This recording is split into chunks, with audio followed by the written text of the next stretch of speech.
Hello everyone, back to another episode of the Legacy Gambit. Today, folks, we need to strap in.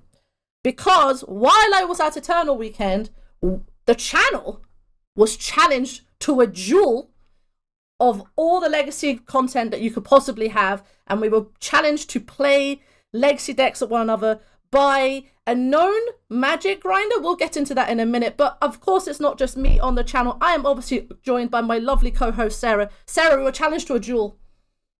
Yeah, that happens at big events. I think you'll find. I miss the old days of like GP money matches. Those were things that happened. Exactly. So, folks, we are doing the Legacy Gauntlet again, but this time it's not me versus Sarah. We were actually challenged by Modo Grinder, ecobaronen, to play some Legacy at each other, showcase the format in its diversity and its variety, but also just play Magic and have a good time.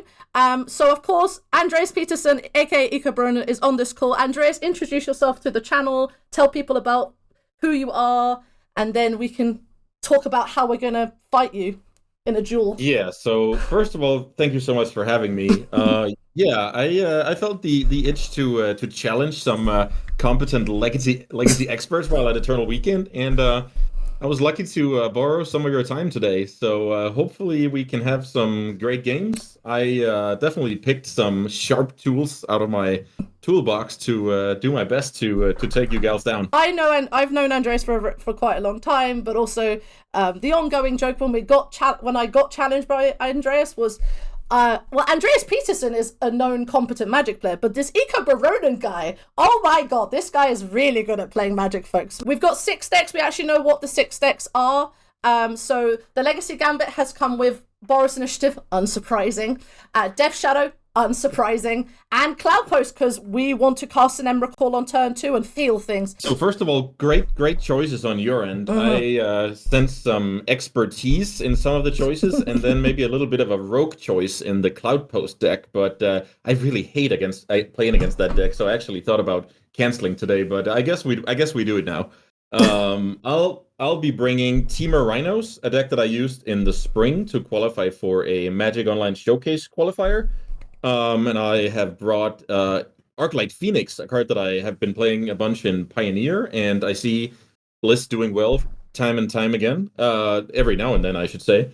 My own take on that deck, and my last deck is 80 card blue-black Grief with a little bit of Entomb package built in and some Yorion for the super grindy games. So, no. But hopefully I will take you down before we get to the Yorion part. Oh, Sarah, are we ready to have a grind first?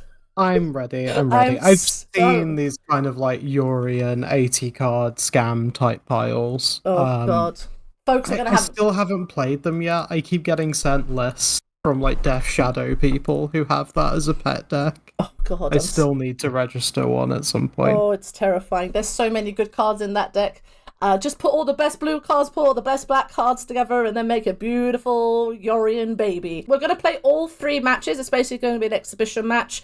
We were going to do best of 3, but obviously we just want to showcase all of the joy that Legacy has to offer. So we're going to go into the games. We're actually deciding by dice roll which decks we pick. So it's going to be a surprise for all of you. And join us for the first round as we get in. Okay, folks, Andreas has left. Sarah, we need to tell people about the decks we're playing. Let's go in and find out what decks we're playing. Okay, folks, so we said when we did the introduction, it was Boros Initiative, CloudPost, and Death Shadow. Now, we have played these decks on the channel once. I think we played them once each. So we'll do a big, not like a massive deck tech, but we will give you an overview what the decks are trying to do. In case you don't know what these decks are. So we'll start with Initiative first. So this is obviously my pride and joy. This is the list that's coming from Peter Lobotka, who top 8 at Eternal Weekend. Shout out to Peter. And yeah, it is a stompy deck trying to accelerate out these beautiful ladies on turn 1 or turn 2. And we have Chalice of the Void for when we want to stop our opponents playing Magic. And then we cast a big 4 for Aerlingus and win the game. It's quite simple. But it has some play to it. We have obviously Archon of Iria to stop our opponents playing Magic. Favor the Mirror Raker that kind of holds the deck together. And And yeah, deck's incredible.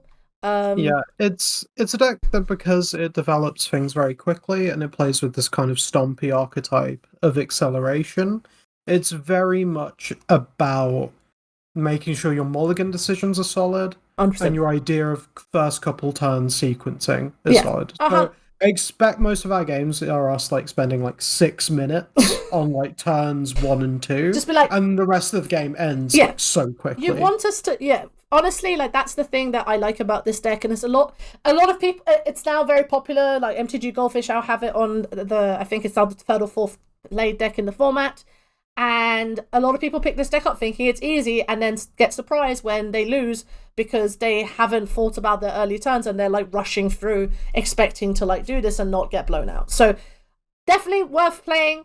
Sideboard is, I would probably say, as close to stock as we're getting. There is a lot of innovation in this archetype right now, with people testing out new different cards, trying humans, more humans, less humans. But this 75 is what I would give to somebody if it was the first time they were playing it. Fury is basically the nod for the uprise in things like Questing Druid decks and your Rug and your Grixis decks, with more, rather than relying on things like Murktide Regent, more kind of going in for like the Questing Druid, Darcy, Delver kind of lines, and also really good against like Cradle Control, Death and Taxes, which typically not your best matchups. Fury could be also anything else. It could be Canoptek Scarab Swarm, which is only in paper, and people have tried Airwind, Fearless Knight. You've tried a bunch of different things, but typically I would give this 75. I think with Canoptek, I'd probably replace the third Fairy Macabre if I was looking at like this exact kind of like setup.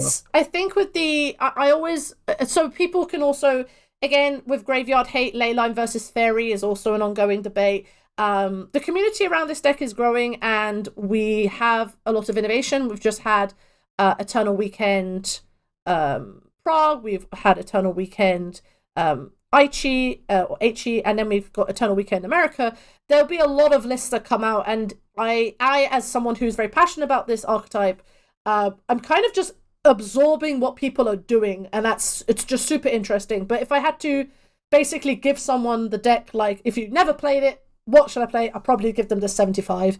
And then anyone who has played it more than a handful of times, I would then be like, okay, what are you trying to combat? What are you trying to, like, what's your play style? Like, are you more leaning on X? Are you more leaning on Y? You're expecting X, you're expecting Y. So there is definitely room for maneuverability.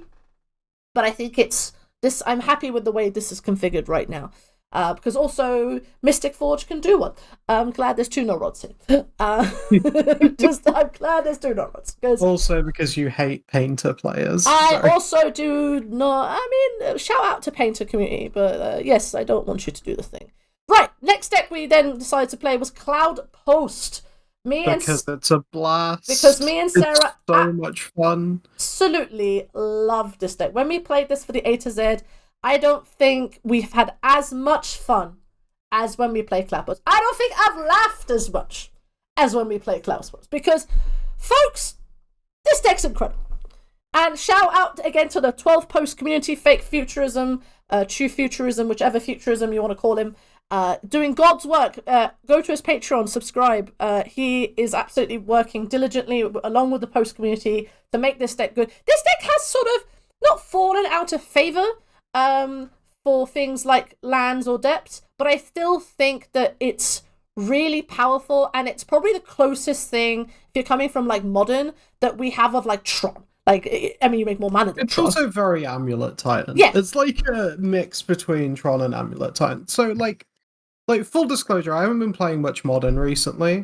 But the couple of times I've had to, I've been like, just give me like a good big mana deck. Yeah. And I feel like that's a lot of fun. Yeah. And this deck is the biggest big mana deck that you can really makes more mana than God. One that I want to shout out here from this time, from the last time, is this Echoing Deep. Sarah, you ever seen this card? This card's incredible.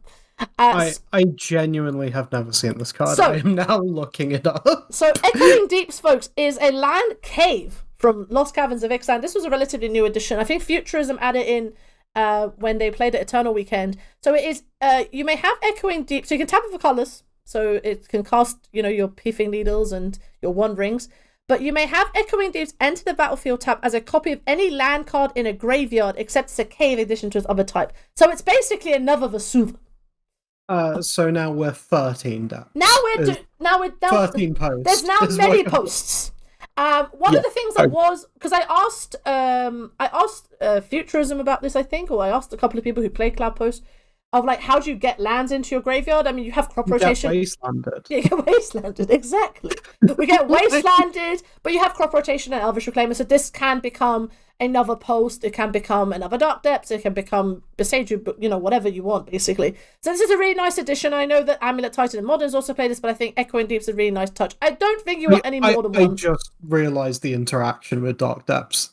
Wait, no, it enters as. It enters as. We'll have okay, for a second, I thought it was like... You were just about to big Brian yourself and go... Pfft. Yeah, but that is not how that works. No, but it's nice having another copy of your posts, having another Vesuva, like having more of these copy effects is really nice. And I think Echoing Deeps, I don't think you want any more than like one. I kind of... Something that I really like with it is you have a bunch of these utility lands that you'll like Elvish Reclaimer for, and then you'll Elvish Reclaimer them away. Yeah, exactly. And now it's like a way of copying that doesn't require you to keep this crappy land on board. Exactly. If you like need it again. Yeah. So like you can theoretically have like 2 Bojuka Bogs against Reanimator without having to play 2 Bojuka Bogs. Exactly. Or you can have 2 Cavernous Souls, or you can have multiple Glacial Chasm. Like this seems like very good. Yeah, like it's a really nice addition. I think the cut is basically a forest. I think maybe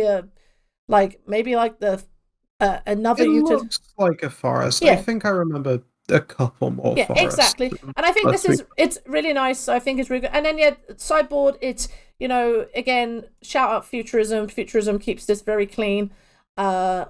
4 Carpet of Flowers for the blue decks, the Summer for the combo decks, Force of Vigor for Urza Saga, Gaddock Teague. How you make white is Cavernous Souls, folks. It's basically just Cavernous Souls. So you can Thespian stage copying thing. No, you Greens on Zenith, Gaddock Teague. It's always Greens on Zenith. It's just Green Sun, folks. Like if you're gonna Gaddock Teague it, I don't think you're going to, but it's mostly just Green Sun for 3, get Gaddock Teague, and then Dismember it, I imagine, against Initiative and against the other deck. So this, I really love playing CloudPost. I want to play it more, and also from speaking to people who play this deck a lot, just Emrakul, Caracas. It's a drug. Ulamog Caracas. Caracas, Emrakul Caracas. Oh! Also, One Ring holds this deck together like glue. Yeah. I could see a future where we end up accidentally becoming the CloudPost Gambit by mistake, because it's just... alright. We'll just... Us and Futurism flying the good flag. And it's fine. And then finally, we decided to, pay homage to the blue decks. By playing the bluiest of blue deck, which is Death Shadow. We thought about playing maybe like Delver or things like that, but we kind of felt that ecobaronen is probably going to bring some flavor of blue decks, so we decided to just bring a blue deck so we can have a blue-on-blue matchup, which I think is... Also, I kind of...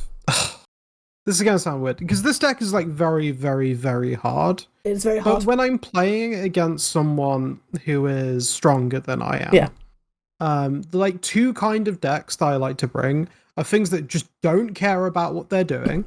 So stuff like Initiative. Or Thoughtseize decks. Where like we're going to play like this difficult thing, but I'm going to be able to make decisions about what decisions you can make. 100%. And I hopefully compress your decision space to where you can't leverage your skill edge over me as much. And also I think just playing like Thoughtseize decks against good players makes you better. Oh, 120%. 100%. You get that pure information, you get to like really absorb the good sequencing of good players. So just to like quickly like go over this build. Yeah. I haven't been playing a ton of Death Shadow, but this is like relatively standard at the minute. I've seen some interesting lists that are like cutting Fortsies for grief, which is wild to me. I can understand it from like Chalice. If there's an uptick in Chalice because of initiative, I get why you would cut Fortsies. It's also like putting 4 reanimates in because reanimating troll is so good. So at that point, you might as well have reanimate grief. Yeah. It's that kind of like mindset of how to play. It's kind of like a hybrid scam shadow list. But yeah, like the big difference between this and lists I've played before is the spicy Crucible of Worlds in the sideboard. Ooh, that's cool. Yeah, if we get to like leverage just wasteland locking someone, that will feel amazing. But I kind of doubt that's going to happen. I also doubt it's going to happen. But when it does, oh baby, it's incredible. Honestly, it's mostly for like lands and like the greedy control decks that are like all non-basic. Exactly. You just want to greed them out and then just go, here's a Crucible World. This is Palantir of Orthanc for the grindy matchups. Yeah. It's that or Palantir. I've seen other things be experimented with. Court of Cunning and honestly, I've honest to God seen people like cut all of those and just be like 2 Hydroblast. And sometimes that's correct, especially with like everyone playing Bombardiers at the minute. Oh, Bombardier is everywhere. I can very much see like double Hydroblast being like completely correct. I am a big Bombardier fangirl. Apart from that, it is Death Shadow. We play a tempo game. We have Bowmasters. We have Reanimate. We have Fortsies. We have Death Shadow. We do the fun stuff. We control for like turn 1 and 2, and then we kill you in 2 swings. Yeah, exactly.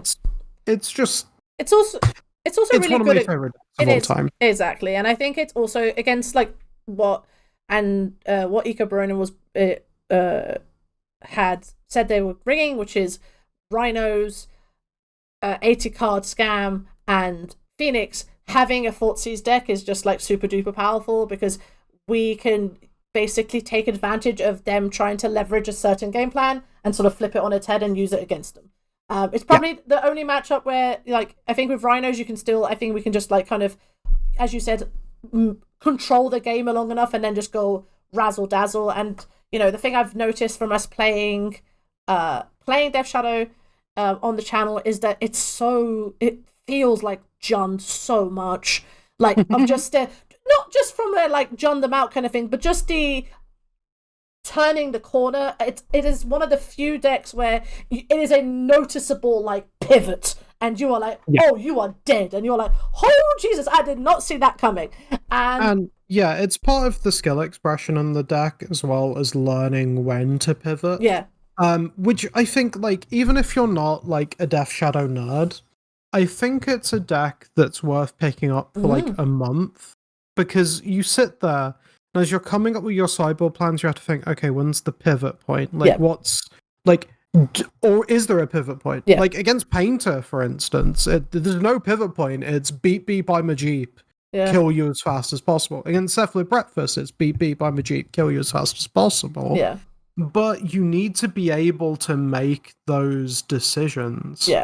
And you then take that to every other deck you play, and suddenly you've kind of leveled yourself up like a ridiculous. This is where tempo deck. This is where your brainstorm ponder, quintessential tempo decks really kind of reward you for playing in a certain way. But I think unlike Delver, whatever flavor of Delver you want to play, where you have the beep beep win game, Death Shadow has this other angle that is also trying to utilize.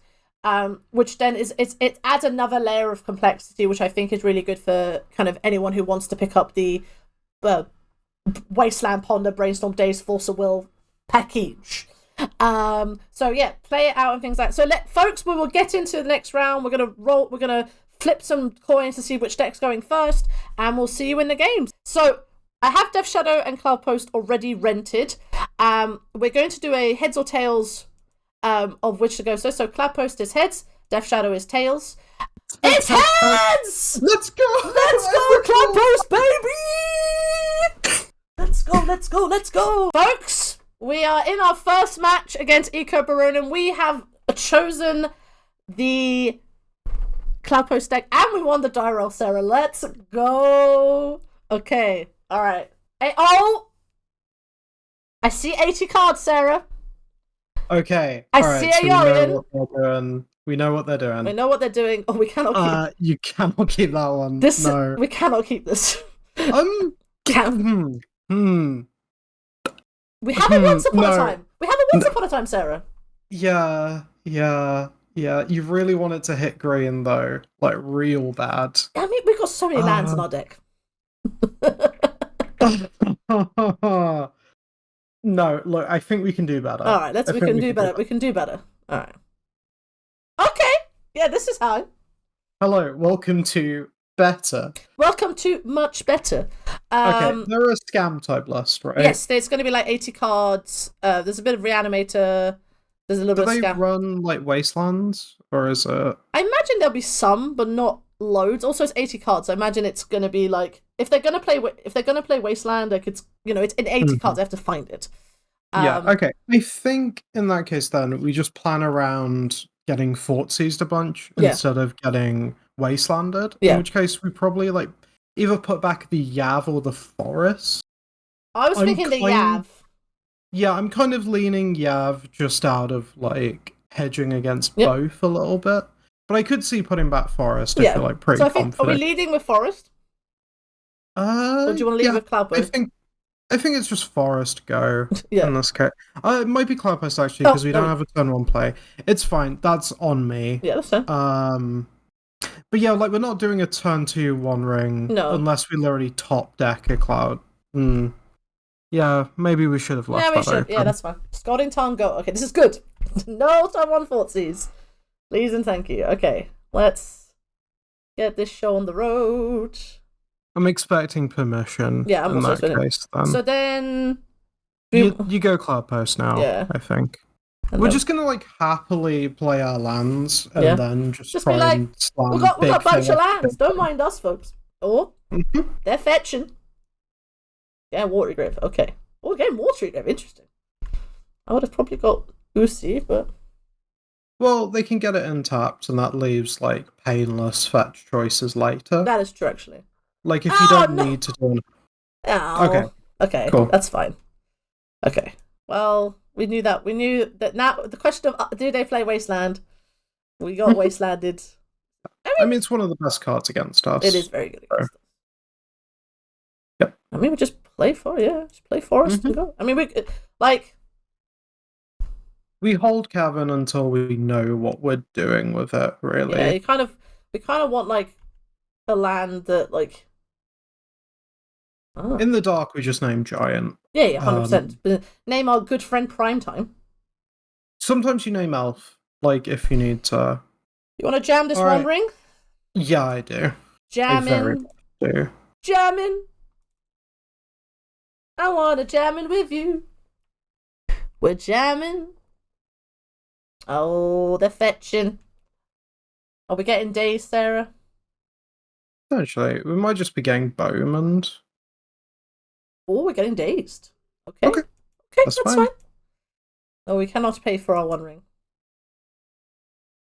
Actually, when I was loading the deck up for CloudPost, they had the really like the psychedelic One Rings from the Secret Lair as the art, and I was like, I cannot read what this card does. So I'm kind of glad we got the gold.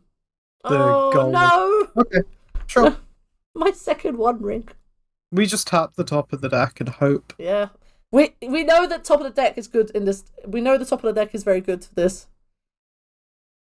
The thing is, like, their like reanimates like aren't as good. Well, they are they're good to a point. Yeah, I mean, you can reanimate a Primetime and get 2 Wastelands, which is often quite good. I think it's like CloudPost, right? Just go. Yep. Yeah. Just keep it rolling. Just keep playing lands until further notice. We're jamming. But ultimately, if they're not developing pressure, we just play like land drop. We can play land drop go forever. Those are Badlands. You're into hand. Okay. Oh, they're playing Badlands. It's Grixis. Ooh. Is that for fluting? Is this for fluting, do you think? Or like sideboard cards? Probably fluting. I haven't really seen Splash Red in those lists very often. You develop Caracas. We need to hold Cavern of Souls in our hand until They know. Yeah. I mean, like, Andreas knows that these are the 2 cards in our hand, so, like, we just need to, like... it's just, like, if that Cavern of Souls gets wastelanded, that's an utter disaster. Yeah, then we're just, like, sadness. Yeah, because we have to assume Why are you waste... Oh, you're trying to get your life total down, okay. Is it Death Shadow? We have to assume our opponent has, like... Entombe. What you call it? Like, you have to assume they have, like, some sort of wasteland or whatever, if there's no reason not to play around it. Oh, the animated. Okay. This is not a fun discard decision. Yeah. Because usually Cavern is what keeps us alive against this kind of stuff. Yeah. I mean Glacial, but also... I don't think we have enough time. Yeah. Yeah. Good on Andreas to get Archon instead of, like, Grizzlebrand, because we have what Caracas. Well, the thing is, Chasm buys you time, right? Because... It might, like, the thing is, it might just... If they've gone for the Reanimator plan, then I think it might be Cavern. But then Cavern is the way that we get back in this game. But then Chasm also... Well, it's like Chasm means you draw more cards. Cavern means if we top deck almost immediately, we can cast the thing. I think because our hand is completely empty, it actually has to be Cavern, which is really annoying. Yeah. It's fine. Like they developed...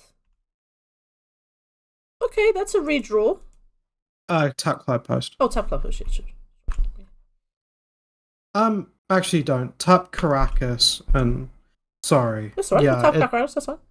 Yeah, because then we got 1, 2... Yes, that's fine. So so if you draw, like... If we play, like, a post, I guess it doesn't really matter most of the time. I mean, Caracas isn't...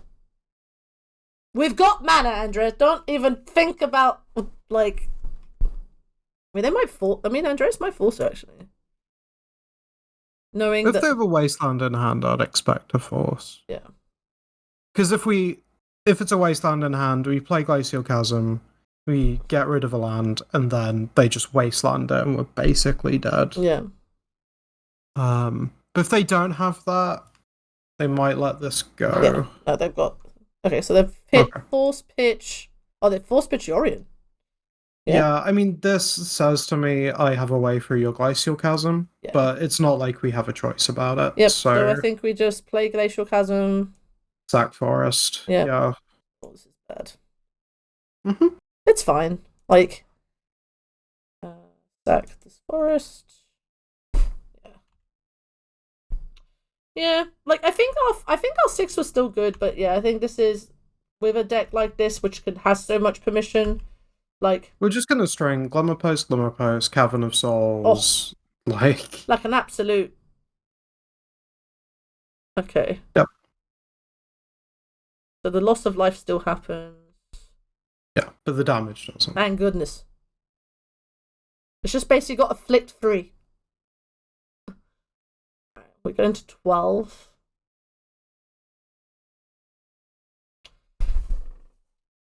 Them forcing, like, I know we said that they may have wasteland. I wonder if them forcing is, like, not a, like a sign of weakness, not even a sign of weakness, but just, like, I don't think they have wasteland. I think it's just a hand of, like, permission, honestly. Mm-hmm. I mean, that's still pretty good against us. I mean, of course, this is, like, we're top taking and we're just like, okay. Yeah, we'll pay 2. Oh, you're not. I mean, we're not quite there yet. We're not there yet. We're not there, my Eldrazi friends. And you have to give us... So, hold on. We're taking 9, go to 5. So we need to, like... Hold on. Can we even... So we go to... We have to discard Eldrazi, but that's fine. It gets shuffled back in. Oh, no, it doesn't because it's Ulamog. Oh, okay. Well, that's... Oh, if they have Reanimate now, that's pretty backbreaking. It is, but... Alright, so we're going to 5. Ooh. If they Reanimate now, I'm just gonna laugh. Just go, boom. I have this 10/10 with indestructible. But like, I see. We put it right back into our hand. Yeah. But, yeah. Oh, they are reanimating it! Oh! Okay, yeah, I think we can concede to that, Yeah, to be fair. Okay, so post-board. So post-board we have answers. So my gut's telling me Those cards. Yeah. You can also consider maybe this card, but I don't think it's as good. Also shout out Futurism for the list. We are big Futurism fans, aren't we, Sarah? So 6. Okay, so what do we want to cut? Is it Needle? Oh no, Needle Naming Wasteland. Needles for Naming Wasteland. The Tabby. Probably Tabby. Yeah, they're not really going wide ever. Yeah. We want Bog. Sorry, I'm kind of looking for our utility lands. Yeah. So we want Bog. We got Bogue. We got Chasm, and we got Caracas, and then we've got our Yabs down here. You've also got Beseiju. And we've got Beseiju, yeah. Might be Beseiju. Oh wait, it can blow up Animate Dad. Yeah. That's kind of relevant. Is it like Moog? Yeah, maybe the Eldrazi is still good enough. Maybe it's like the Elvish Spirit Guides, honestly. Yeah, I can see that. Maybe not all of them, but maybe like 2. How many do we have to cut right now? We've got 6. We've got 4 carpets and 2 veils.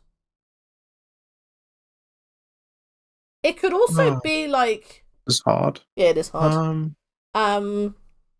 It could also be... I'm happy with cutting the Elvish Spirit Guides because I think carpet is good. Yeah, because you're bringing carpets. Yeah. So we'll cut the Elvish Spirit Guides, and then we need like a cut.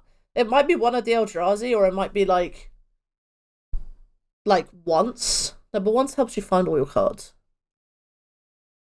Trim 1 Pithing Needle, since they're 80 card. Yeah. So then they might not see the Wasteland.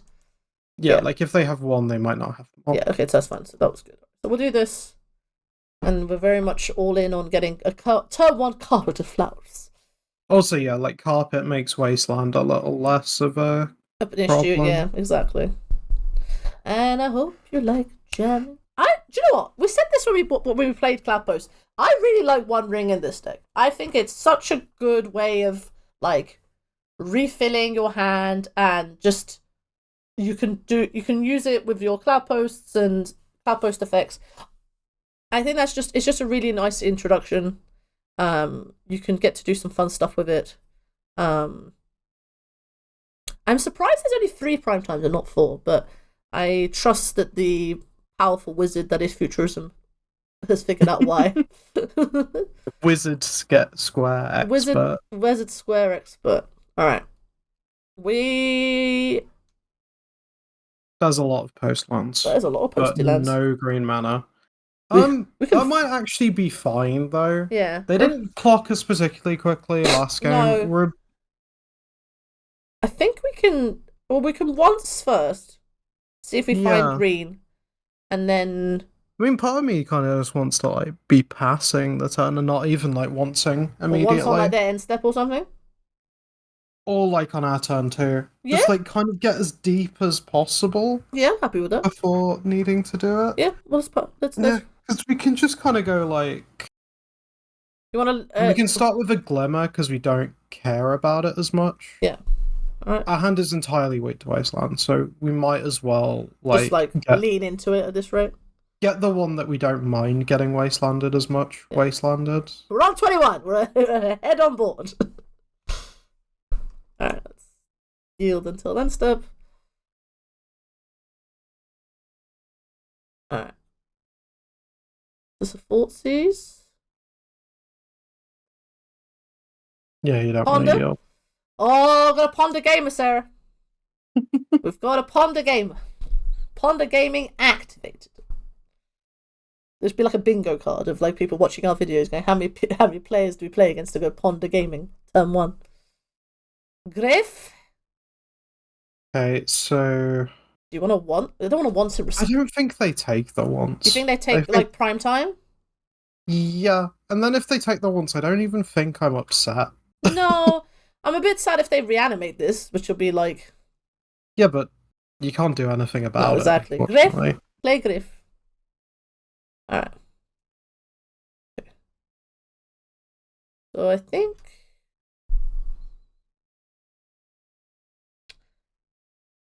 they could take Greenstone. Mm-hmm.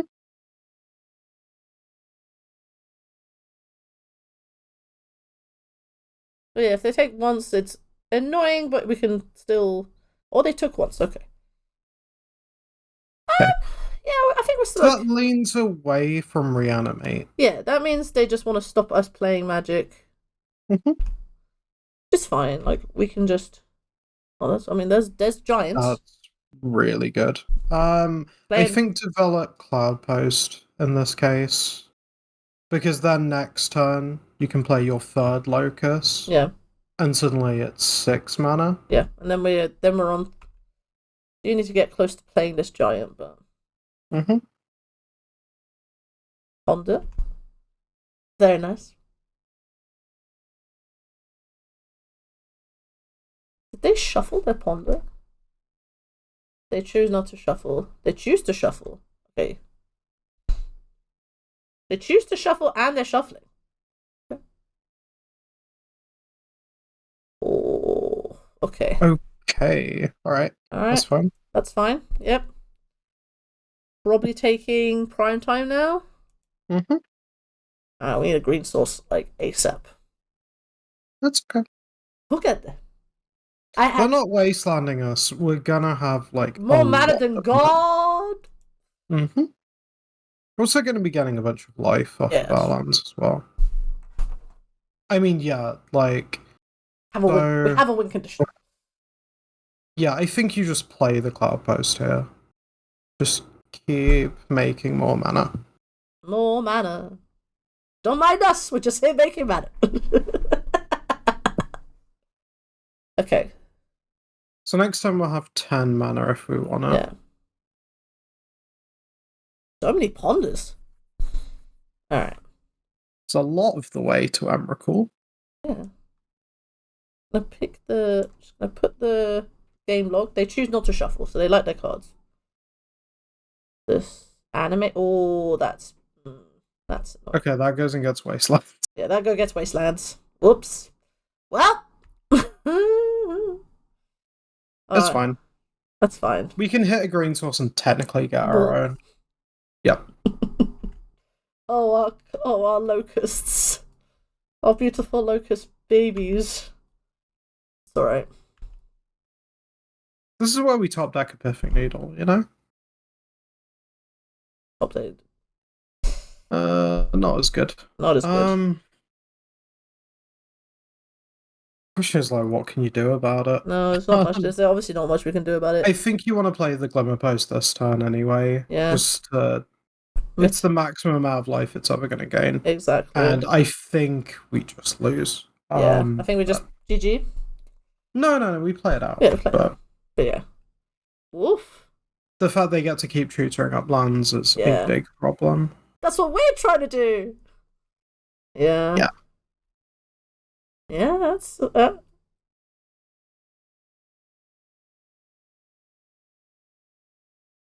Oh, maybe. Oh, all the wastelands. No, oh, beautiful locust. It's fine. All right. Yep. 1. Yep.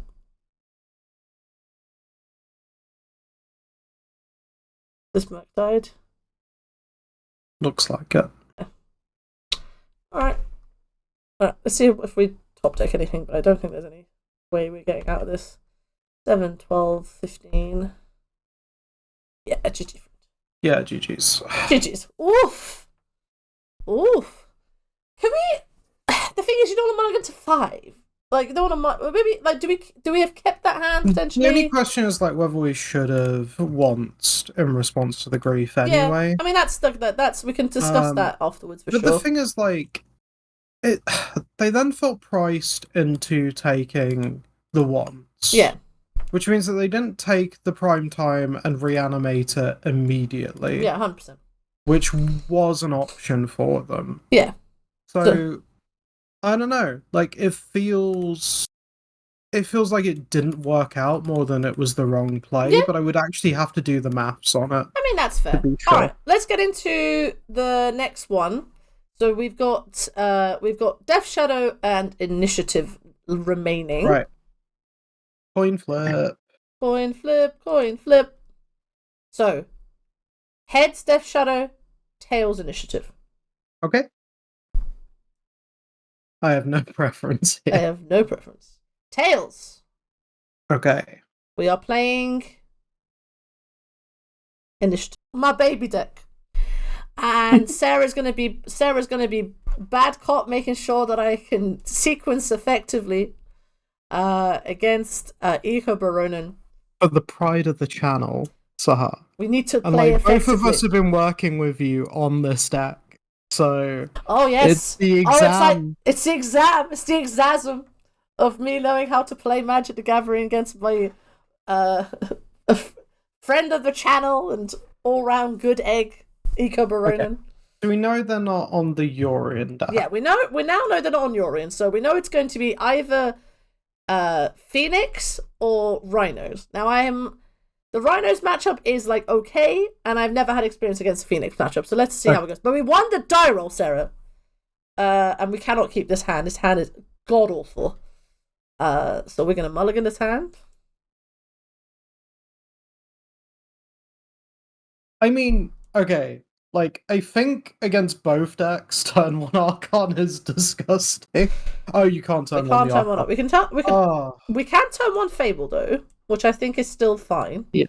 I mean, turn 2 Archon might be good enough. The issue with this hand is it's very land heavy. Yeah. Like you could. Oh, you can't turn 2 the Archon either. You can. I mean, not if you turn 1 the Fable. Is what I mean. Oh yeah, you can. You attack. Because you can attack. Okay. I'm bad. So you go. So the sequencing goes. We go City of Traitors, Simian Spirit Guide, Fable the Mirror Breaker. That's the sequence. We then, when we go to turn 2, we can probably pitch, depending on what we draw, we can pitch probably one of these lands to draw something else, and then we can play Archon of Emeria. Archon of Emeria also stops, I think, the Rhino Cascadey thing. So yeah, that's what I mean. Like, it's extremely good. It's extremely good. So, but I think turn 1 Fable just to set up our mana, because our mana is stable-ish, but it could do a bit of help, even though we've got a lot of lands in hand. So we're gonna What are you bottoming? I'm actually thinking of bottoming the second planes, because I think we're going to make mana of this. So we'll keep this. We'll bottom second planes because we also need acceleration. So we'll do this. So let's start as we mean to go on. Oh, I love it. Oh, I made a 2/2. Okay, all right. Everyone loves making 2/2s. Everyone loves making 2/2s on turn 1. All right. Let's see what ecobaronen has brought.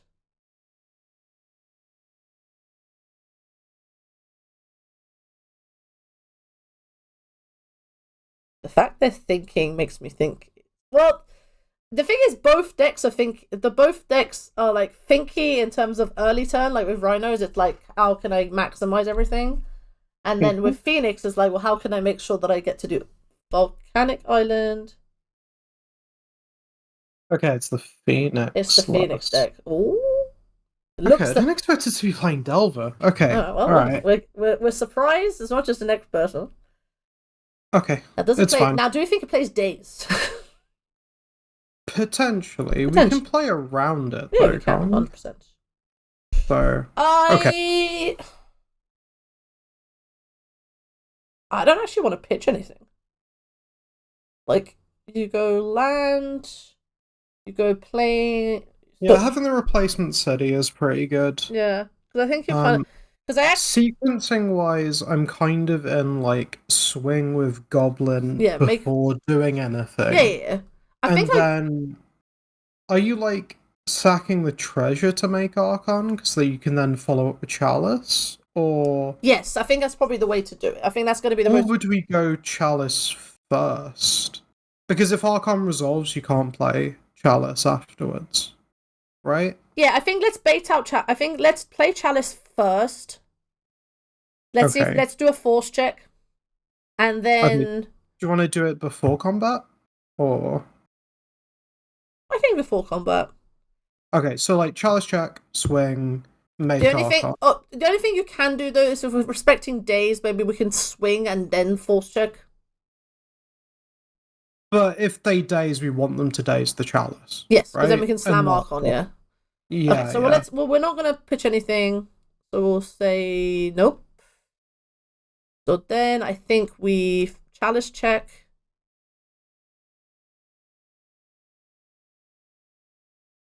This stops a lot of their pieces. Force check. Alright, so they dazed it. Okay, yeah, they used the daze. Alright. So that's fine. And then we attack to make a treasure.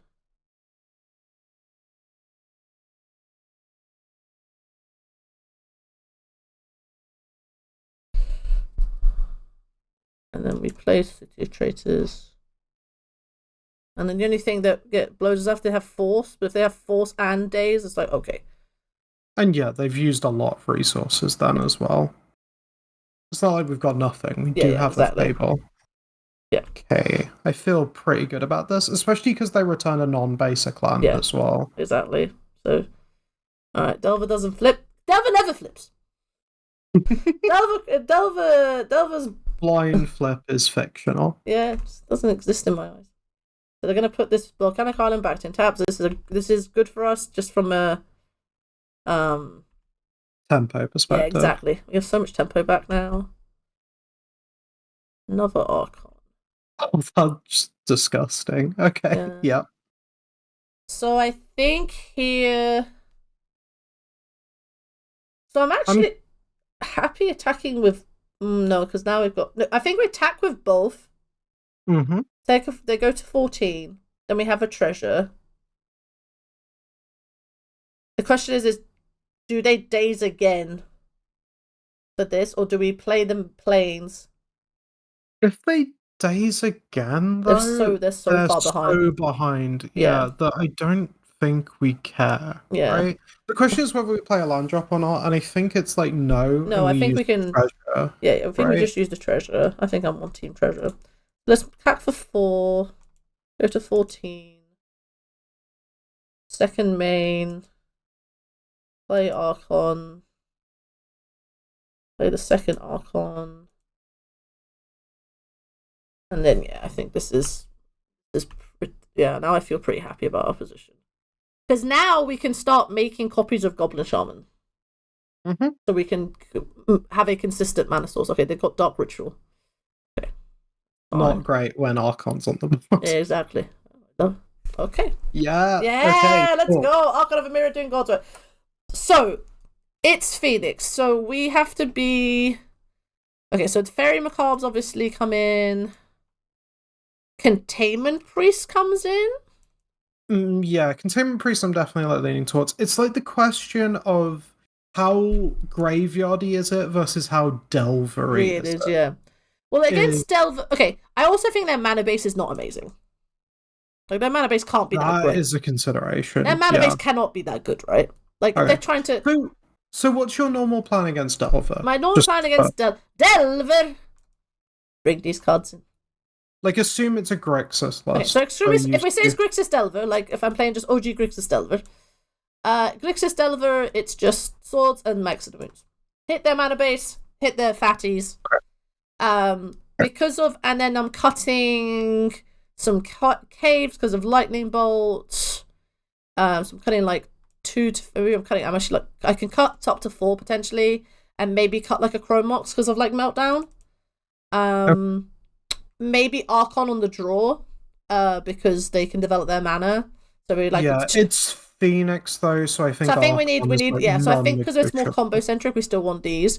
If we're conscious that it's Phoenix, then these 5 cards also can make their way in. I don't think we want all the fairy macabres. No. I think we can just do containment priest. We can just kind of go like we can just kind of like do. We can kind of do lean on Cavern a little bit and just kind of go. I've got a suggestion. You got. So we need to cut 2 more. Yeah. I'm thinking like Chrome Mox and a 4th. Yeah, because 4th gets worse the more like mana sources you're taking out. Yeah, like maybe fairies. Maybe fairies just a bit cute. Like we can see in game 2 if it's. I mean, it depends. Like I could see having like 1 or 2. I think 3 is where it gets problematic. Well, let's lean on Cavern, like Cavern, not human, and sort of that tempo play, and sort of. The other thing is like considering cutting fables as well, but I think this is something to experiment with, and then we can shift in game 3. I think I'm happy with the humans and swords. Kind of like Delver, and then have this sort of like gotcha thing against if they go for the Phoenix plan, but I don't have to like go all in on it. So, we are cutting lesson. We are cutting initiative creatures, so our clock is a little slow. I always worry about overboarding on these kind of things. You can't keep this hand. No coloured mana. No coloured mana.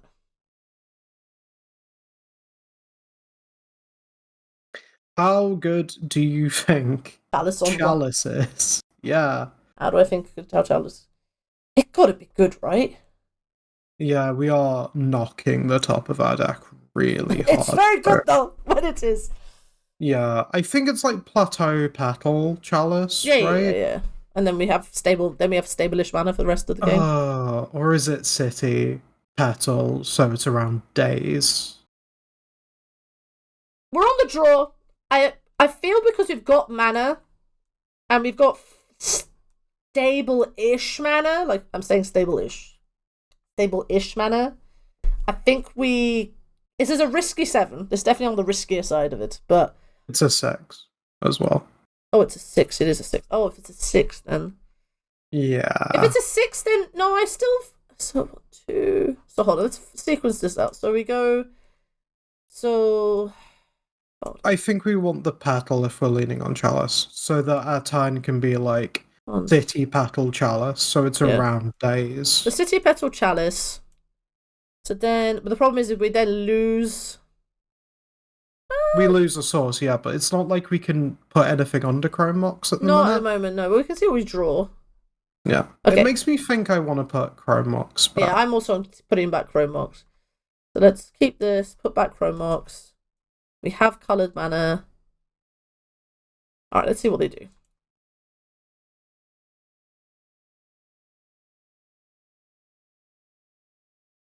And 1... Badlands. Very low. Oh, that's going to punch a hole in our hand. Okay. Yep. Fortsies is pretty brutal. Yeah. Okay, now our hand is absolutely god-awful. Yep. But, like... It's whether we think a 5 can be better than that. That is hope. That is 100% hope. So I think we go Lotus Petal... Start with Plateau, I think. Plateau, Lotus Petal. Alright, well we have hope. We've got hope. That's all I need. Got hope, will drive. Yeah, got hope, will drive. We have a turn 2 play. As long as they don't Fortsies us again. I wonder whether we could have sequenced Save Traitors there, actually. I like this. I prefer this sequence just because it makes our mana more stable. Sure. The reason I think to consider City of Traitors is it's less weak to Wasteland then. True. Because you're putting the coloured mana source, like, second down. True. Like, if they Wasteland City of Traitors, that's kind of the one you want them to Wasteland. True. But this does have more mana post-season, don't you know? Okay, so we've got it around days as well. Yeah, so... Okay, yep.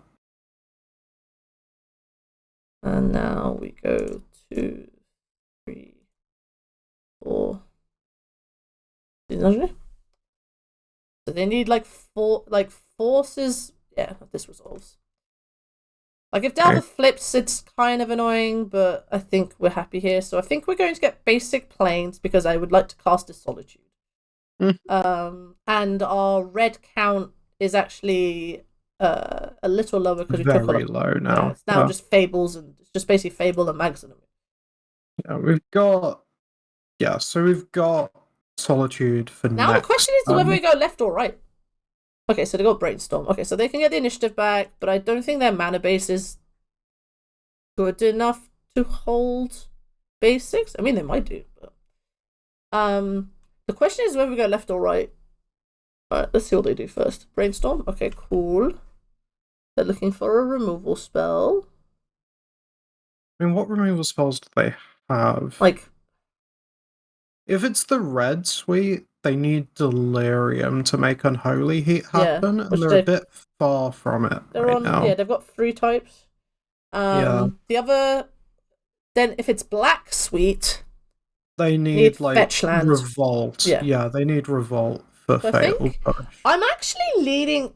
So weirdly, as much as our hand is not amazing, I'm actually leaning left because I want to get this Dungeoneer out. It just closes it. Yeah, we also just want to get Dungeoneer out of any range of red removal.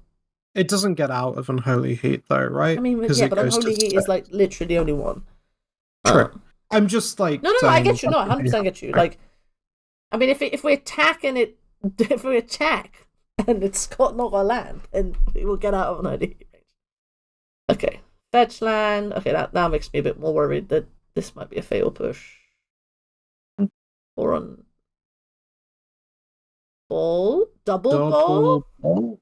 Okay. Double ball will be not great. Oh, that's painful. Yeah, it makes sense for it to be the red suite. Yeah. Because you can target face. Yeah. Which means that it's more consistent for Phoenix. Okay, well now I'm suggesting we go if we get the initiative back. Go right. Yeah, go right. I mean, it's kind of nice that we get to Solitude their 1 threat at least. 2, 3, 4. They've only got 2 cards in hand plus an island. Yeah. Oh, they do. Did they get an island? Yeah, they got an island. Yes. Oh, they have basics. Oh, the greed. Okay, so 2, 3, 4, 6. So we can play around days. So I think. I think sorcery speeding it is the way. Yeah, so let's go here. Tap in, tappy. Secretly around days always feels good. Play around days. Build this. They've used 2 of them. You've played the planes that turn? Potentially, but then I think I want to use this as now because our mana is not as bad. I think I wanted this as days bait. Sure. I don't want to show this off yet. This is the secret days tech. Sure. But that's what I'm saying. Like, if you played planes, it would have looked like it was weak to days. Yeah, potentially. And then you have Spirit Guide to pay for days if they have days. True. I think I just want to make sure that our mana subsequent turns is still good because if we draw like anything that's high costed, you just want to have the option to. So the scrying. The scry. So the scrying 2 to the top, that's disconcerting.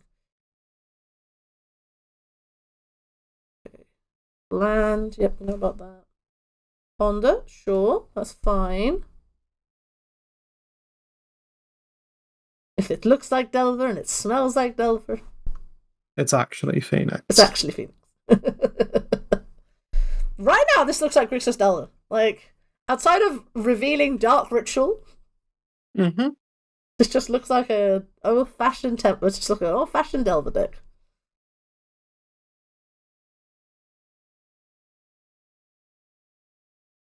Okay. Yep. There's a Delver. Double Delver, okay. Alright, well. Oh, jeez. Oof. Okay, sure. Okay, we need like Seasoned Dungeoneer or something. Alright, they've demonstrated their attention to Rumble. Okay. Did they ponder? What did they ponder? They pondered They choose not to shuffle, so their Delver's probably flipping. Yeah. I think we actually just play the planes here, right? Like, we've got another city in hand. Just sets up mana long term, if that's what we were discussing. Do you want to play the ape? Question. Play the ape. Play the good ape? Yeah, I guess we do play the good ape. Play it around days, though. Play the planes. They're empty-handed. Oh, they're empty-handed. My bad. And then we'll play planes.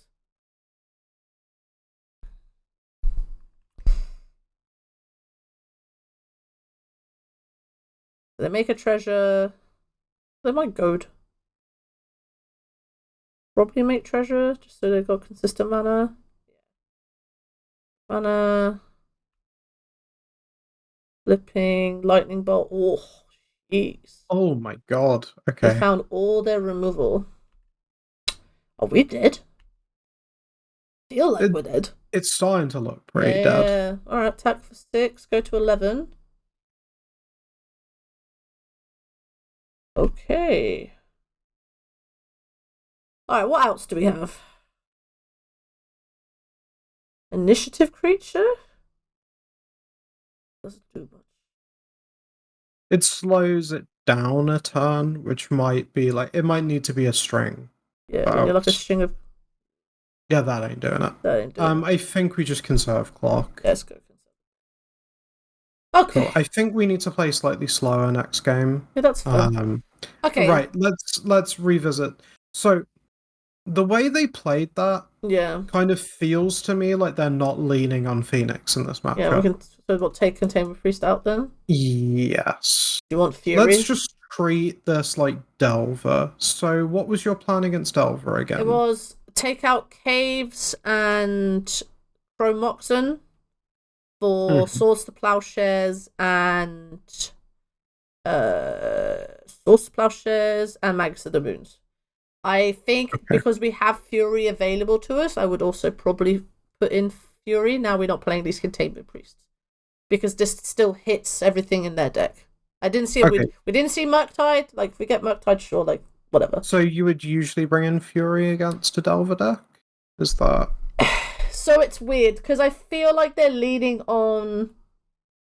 Like it doesn't hit Murktide, which is very annoying, but I feel like they don't have it. I don't think they have it. I think it's Phoenix, Delver, maybe DRC, which then makes. I just feel like if they don't have Murktide, then Swords already covers things because they often playing multiple threats at once isn't very common out of Delver. No, like it just happened there, but that was late game. The thing is I think if they're on like X2 creature suite, so like or X2 X3 creature suite of like DRC, Bowman, like Phoenixes, like these all die to Fury. Sure. The only thing I'm considering is whether like instead of the Furies it's like an extra Crone Moxen and the 4th back in. Yeah. Like that's the other. Well, just like go wide, just like the way we kill him is just like going like big. Yeah, also because we're on the play, right? Like I feel like I think maybe Fury is a bit like it's hard to cast as well. Like as much as I'm like it's a good card, I think maybe just going for like X equal like big like a decent 4th Aerolingus. Like yes, if they go like double Delver flip, we're like okay sure, like we just trade back and we're just trading this resource back and forth. But yeah, I think this is fine. I think we'll go this, and then I don't feel like Meltdown. If they have a Meltdown, sure, but we just have to respect the Meltdown as a thing. But yeah, let's do this. Let's keep our mana acceleration and try and go we didn't see it there, but then again, we never really gave them a good opportunity for it. So, what do you think of Magus of the Moon on 1? 100% doing this. 100%. We are 150% doing this turn. Okay. Followed up by hold on. Let's a chalice. Let's consider.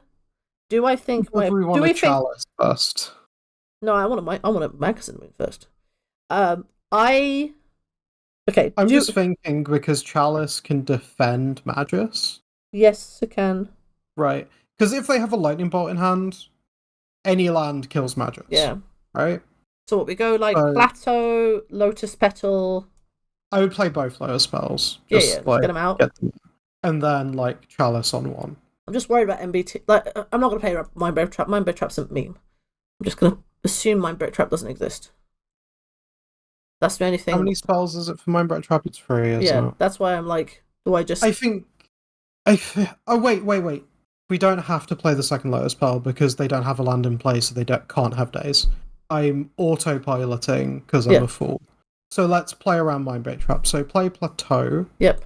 And then play Chalice. Yeah, let's respect our opponent might have put this very bad card into their sideboard. I mean, it's free to play around if you actually think about the sequencing, which is what we should have been doing. Okay. Alright, solved. Alright, our lightning bolts can be put away for another turn. Okay. Alright. Sarah, we're praying.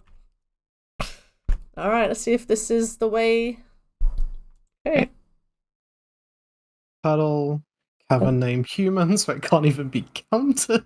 Oh, now do you understand why I feel things the way I feel things? This should be.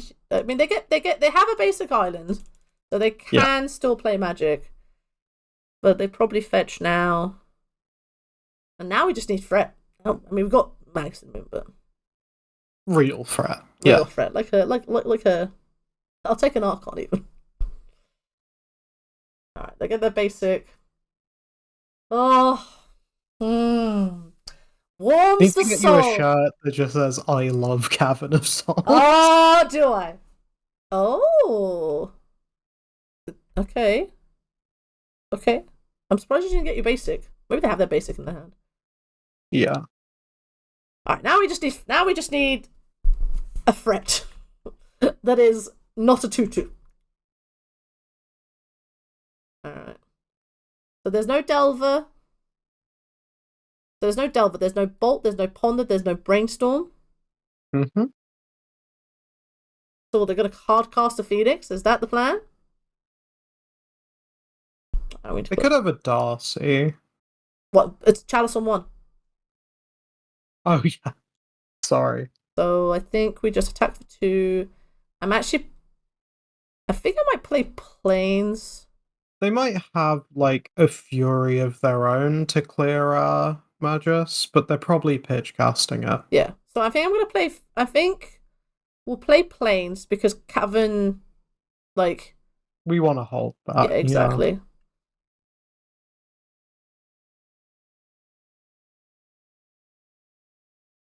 So they had their basic plan. And I can play Magic.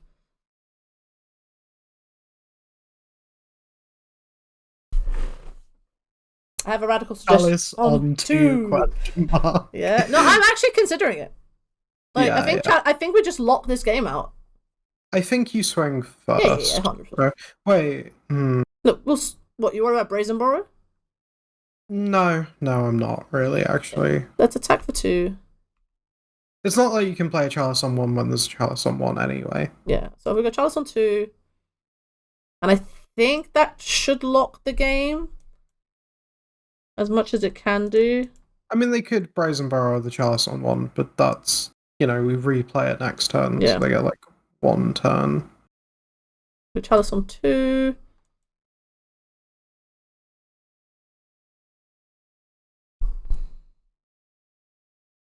I think this should be okay. They might daze this. If they daze it, then I'm happy. Oh! Yay! Let's go! Initiative doing initiative things. Oh, we got the decider. So it's Rhinos versus Death Shadow. Oh god, that's terrifying. Okay, I have played this matchup. Okay, that's fine. All right, guys, we will come back for the round 3. Right, folks, we're in the deciding match, and we are playing Death Shadow. Folks will know that we are a big fan of Death Shadow. Sarah is a Death Shadow enthusiast. I am a Death Shadow fangirl. And our opponent is playing Rhinos. And Sarah, do you have experience of this matchup? Because I do, actually. Oh, I love that. I've played this recently in an Axion event. Yeah. Yeah, it feels very like you need to just not get ran over. Yeah, that makes sense. And then it's fine. You've got hand attack, which is really, really important. You've got permission, which is really, really important. And we have removal. You've got removal, which isn't great, but we'll play it. It helps. It keeps you alive. Yeah, exactly. Which is the important thing. It's very much like, don't kill me, don't kill me, don't kill me. Okay, now I kill you before you can draw Exactly. back. So let's get into the final games. I'm excited. It's a ton of fun. I'm scared that our opponent is on the play for the final round. Yeah, Andreas is on the play. This is going to be fun either way. But yeah, enjoyed Initiative. Initiative doing its thing.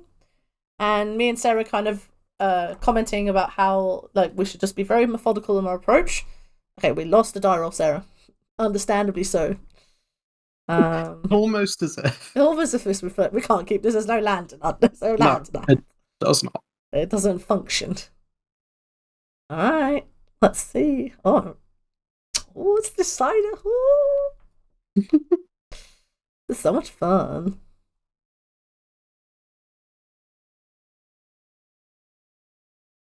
Oh. Okay, Eco has kept 7. We're mulliganing to 6. Okay, so well now. Let's think for it. So Wasteland is often quite good. Yeah. Just stop them doing their stuff.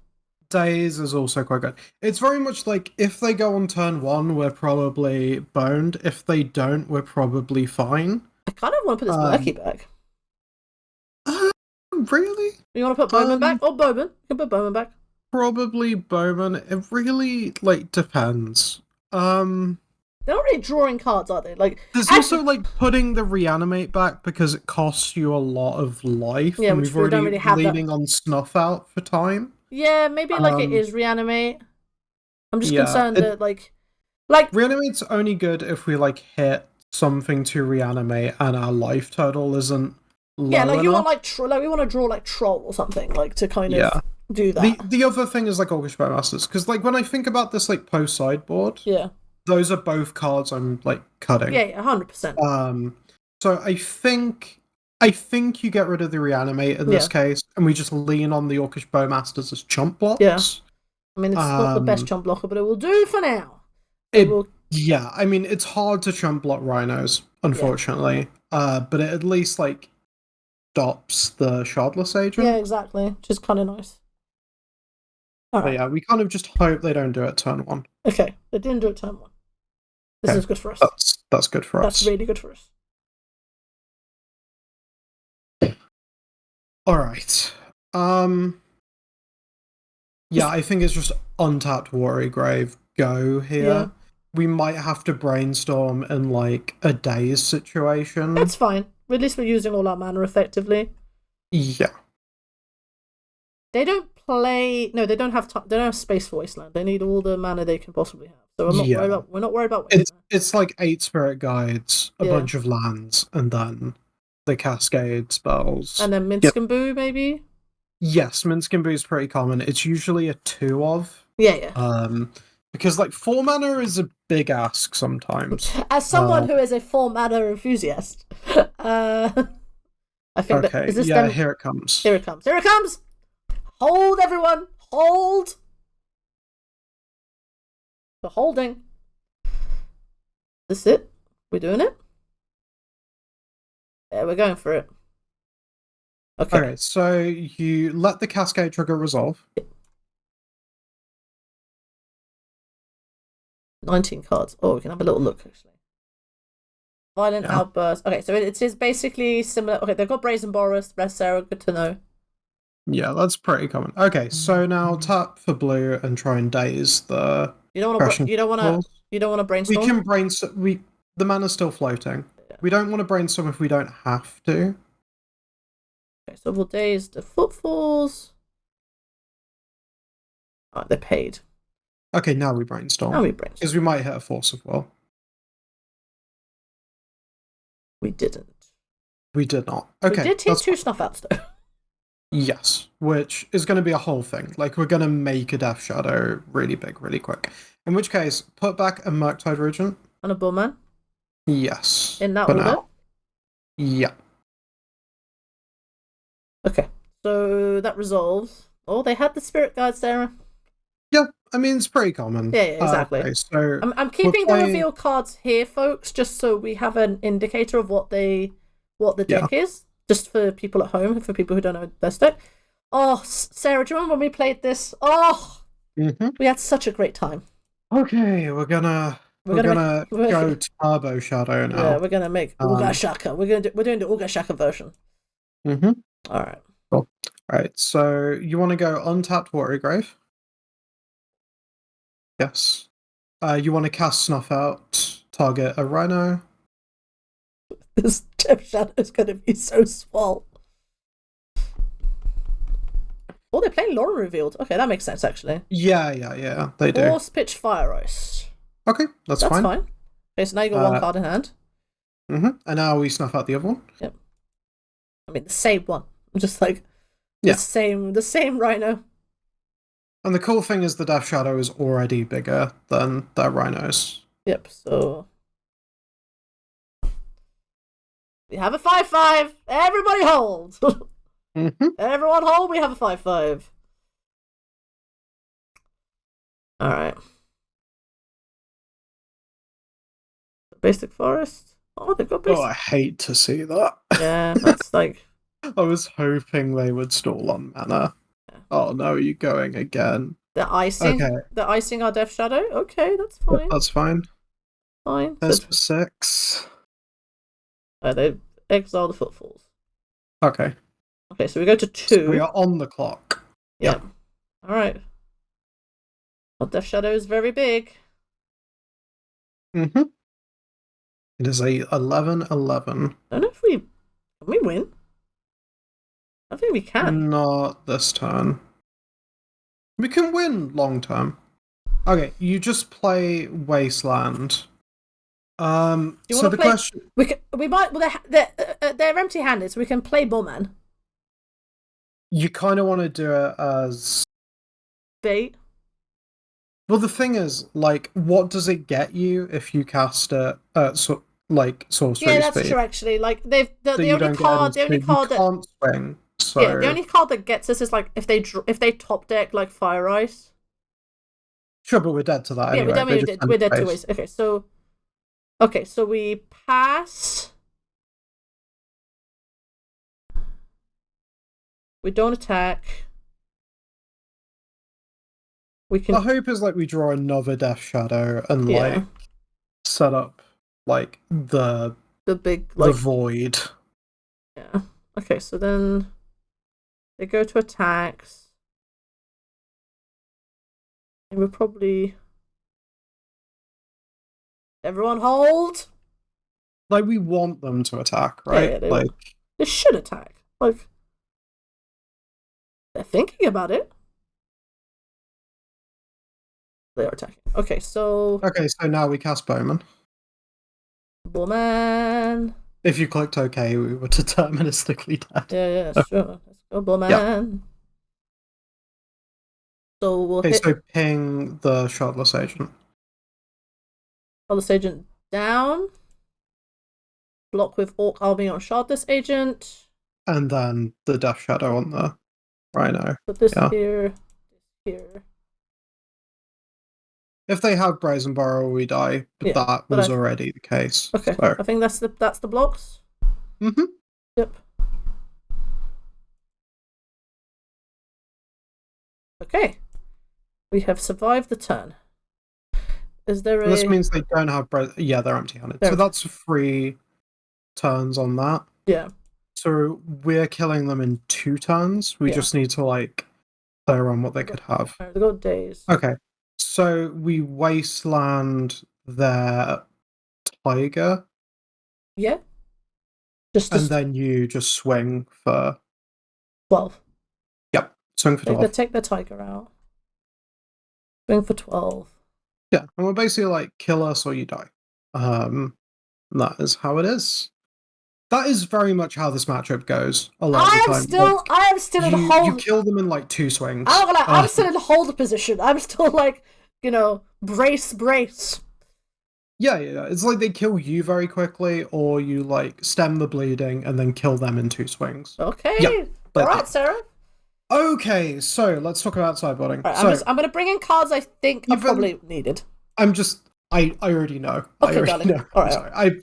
I prepped for this. All right, darling. so even though they have blue in their deck, yeah, it's literally like only for like Brazen Borrower, Fire Ice, and Godless Agent. Yeah. They don't have cantrips and no, things like that. They're just relying on raw power.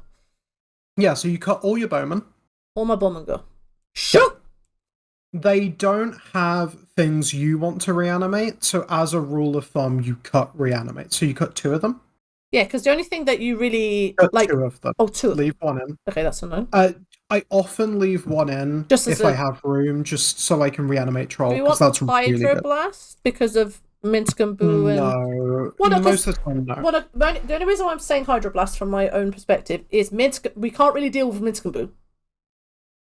You force negation it usually. Because the only thing. Okay, so the only things that are red are Violent Outburst, which is pointless to counter. Yeah, that's fine.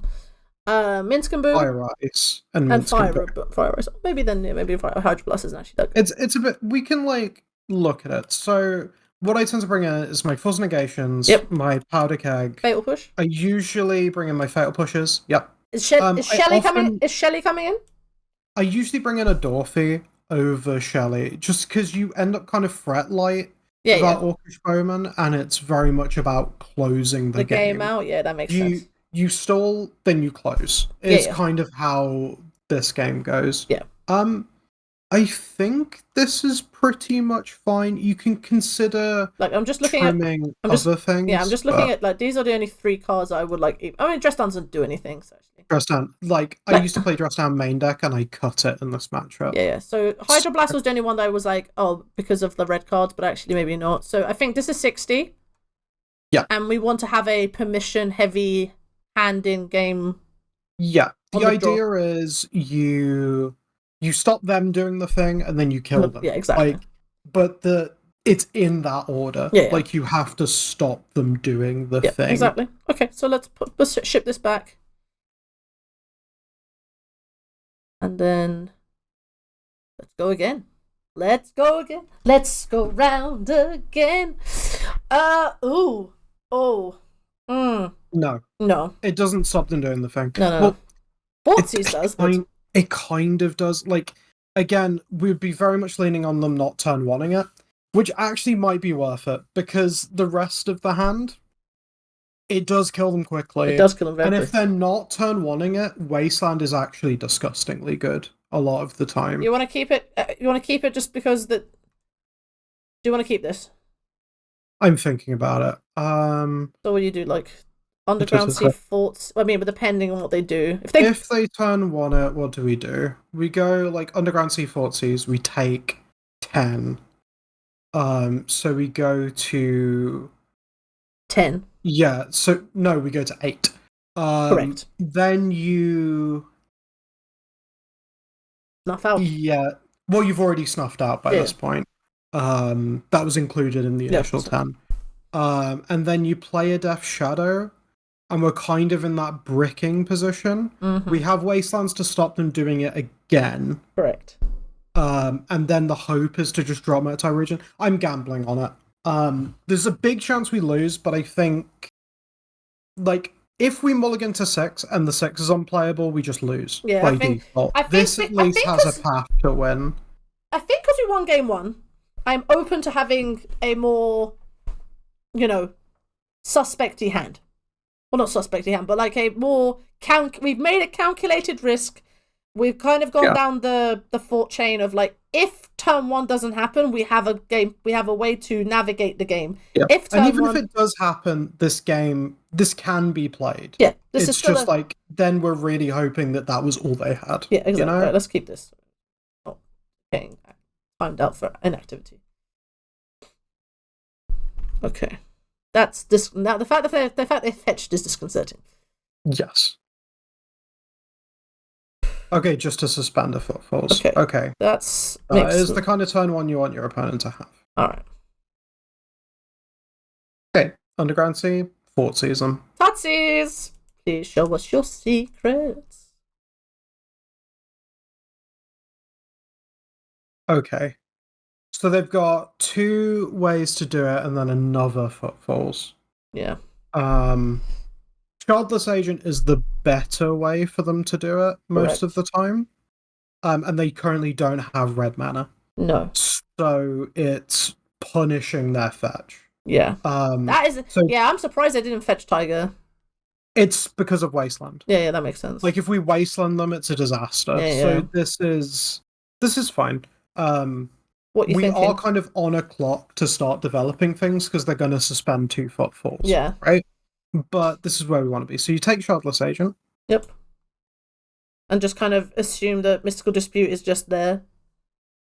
Yeah, I don't really care about Mystical Dispute too much. Right. So they've got Island, Violent Outburst, Footfalls, Mystical Dispute. Okay. Yeah. So, again, the idea is to, like, stop them. Yeah. More than it is to care about them trying to stop you. That's which true. is what Mystical Dispute is, right? I'm just going to put all the... Opponent has a lot of things that we need to keep an eye on, so we're just going to put them all here so we can keep an eye on it. Okay. I imagine now they... Yes, I imagine you just... this is their... Islands, suspend footfalls. Okay. Okay, so... They suspended the footfalls, so you can take that off their hand for you as well. Yeah, so they got Violent Outburst, Mystical Dispute. Yes. So... Okay, that's fine. So we lead with a Brainstorm. There's a chance they just dispute this, and we're fine with that. It's aggressive if they do. But I get... But they might be in the realm of having to be aggressive here. Yeah. I'm thinking about it. Yeah. I mean, if that's the case, then we've got a Force of Will for the first footfalls, so it delays them an extra turn. Okay, I can't see all the cards. Oh, sorry, darling. Let me make this a tad smaller. There you go. Okay. Oof. Yeah, not hitting another land is a little bit backbreaking. But... Okay. You kind of put the 2 Murkies on bottom, I think. Yeah. And then just play a Wasteland? Yep. Pass. Oh! Yeah, no, let's draw them. Yeah, because I think it's like...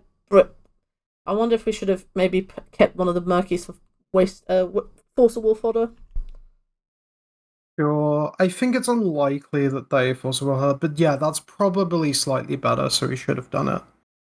My brain is always just like, we're not casting them up. We're not casting these cards, let's just put them away. Yeah. Alright. But that is a fair comment. Did they keep her? I honestly think they got punished by them not getting their... Oh, okay, they've got their own Wasteland. Oof. That's big oof. That's really bad. That's really bad. Okay. Well, we just have to, like... Alright, this is really bad for us. Yep. Okay. I did not think they'd play Wasteland. Just play it. Wasteland. Yep. Just keep it rolling. Keep it rolling.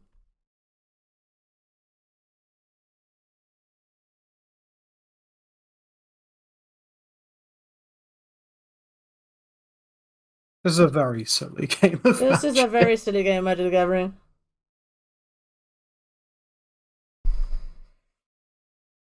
Alright. They're going for Violent Outburst. Yeah, at which point we probably concede. They just do that. Well, no, I guess we Force of Will it in that case. Yeah, exactly. I think we just force it. We just need to get through the top cards of our library. Just get through these. Kind of difficult when you don't have colored mana. It's alright, that's fine. Let's pass.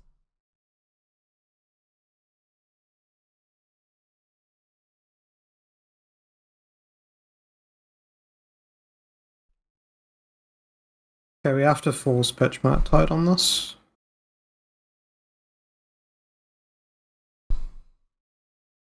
Yep.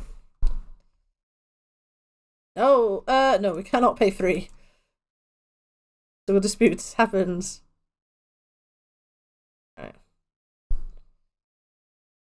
Alright. So now we're looking at a fresh card. Not worse. Not the worst. This is not the worst, but we are getting a... Okay, so you play the Swan. Yeah. and you start by You want to snuff out? Let's lead with the Thoughtseize, actually. So let's Thoughtseize them. Go to 15.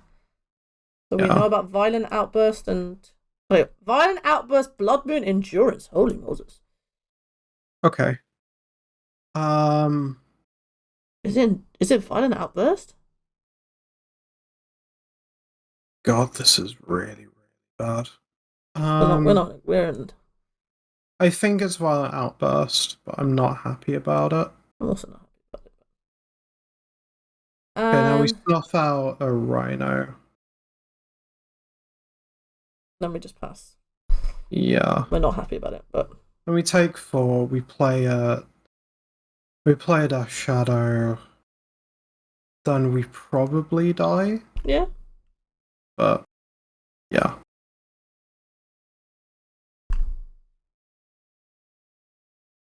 Attack. Go to 7. Like, what do we need? Like, land, shadow? We need to draw, like... Yeah, maybe there isn't actually an out here. Like, is this Blood Moon? Okay, so you may as well Wasteland the Tiger while we can. Got a mountain. Yep. Basic item, please. Yeah, I can see it. We're dead. Oh, we're dead. Cool. So dead. Okay, we're back on the play, Sarah. This is good for us. Yes. Okay, so... So with that in consideration... Now I want to bring Hydroblast. Now we know Blood Moon. For Blood Moon? Like, for Blood Moon? Yeah, I guess we can consider it. Trim a Street Wraith and bring in Hydroblast in that case. Let's trim the one that isn't. We'll keep the OGs. Okay, so we'll do it like this. Mm-hmm. Oh, okay. This is a game of Magic the Gathering, folks. We knew our hand was kind of like on the shakier side. And yeah. I did not expect Wasteland out of them. That is greedy. Your mana base is already so shaky. It's not like the most uncommon thing, it's just not like the consensus. I'll keep that. Got no lands. Nope.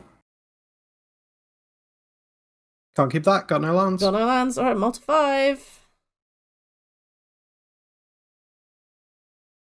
We have lands in this deck, folks. We do have lands. Alright. Okay, they kept 7. We got 5. Alright. We have lands and spells. Okay, so the way we want to build this hand... jeez. Okay, we need to put 2 back. Yeah. Is it like...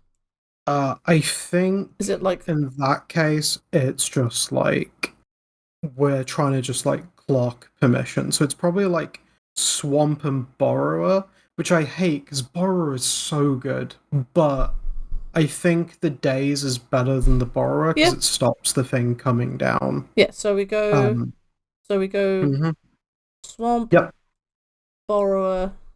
Yeah, then we go turn 1 Thoughtseize, and we're hoping to just like really punch something out of their hand.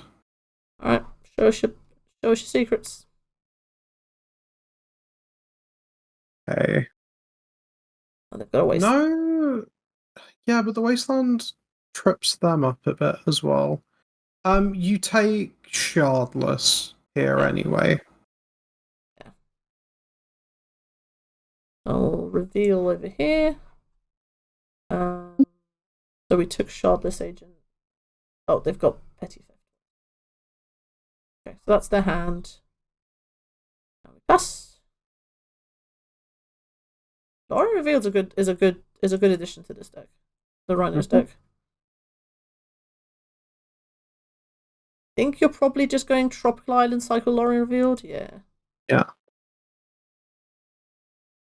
Alright. Sarah, now the question is, do we Wasteland this Tropical Island? Most likely, yeah. Let's start with Brainstorm.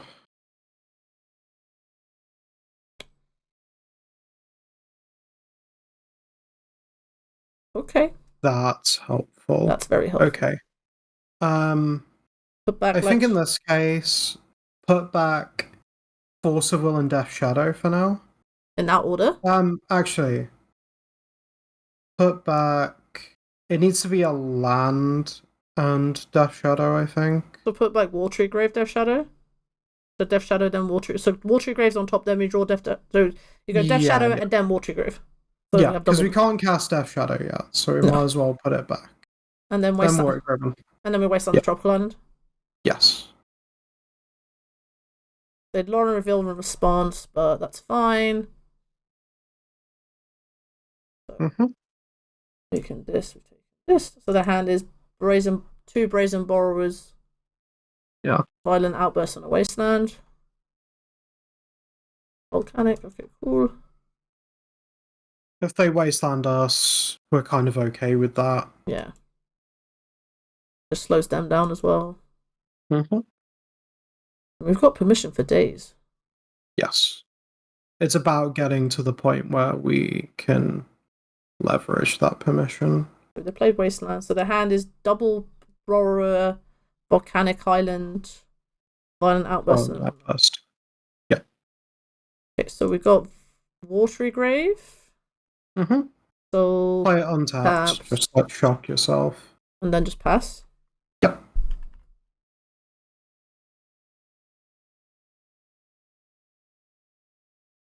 Wasteland just seems so greedy in a deck like this. That's trying to like play something on turn 1. Right, and so there's Death Shadow on top of our library. So we're just passing. Just go land, go up. Yep.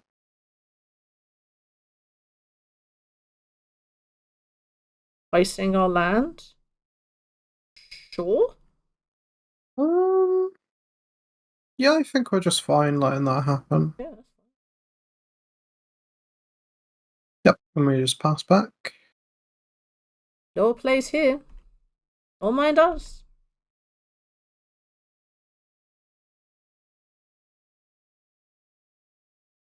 Story revealed. Okay. So now they get their trop.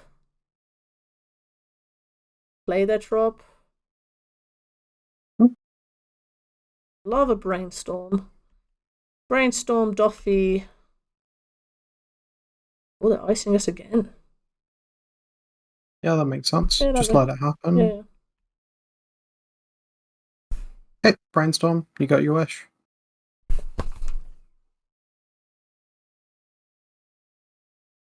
Well, there's a win condition. Yep. Okay. I think it's put like Ponder, Shadow in that order. So Ponder, then Shadow? Yeah. Okay. And then we've got Street Wraith to like draw things as well. We're not in a great spot. I'm not gonna. We're basically in a holding pattern, but we have got so much permission. Yeah, I mean they're getting to the point where they can start casting their dudes. Yeah. Going for it. Charlotte's Agent? Yep, Charlotte's Agent resolves. Yep, let the trigger happen. There's a second card off the top. Okay, so Force and Negation. Pitching Murktide. Pitching Days. No, pitching Murktide. Yeah.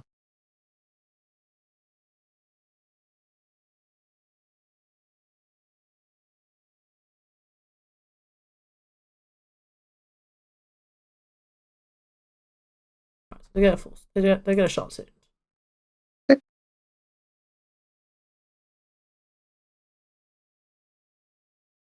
Yep. It's not that bad. We've got a Ponder coming. Do have a Ponder. Alright. Okay, so cycle Street Wraith. Ponder into our hand. Then we play Ponder. Ourselves a game. We don't want any of these. Not really. Yeah, no, we really need lands. Yeah. Any order? Yes. Just shuffle.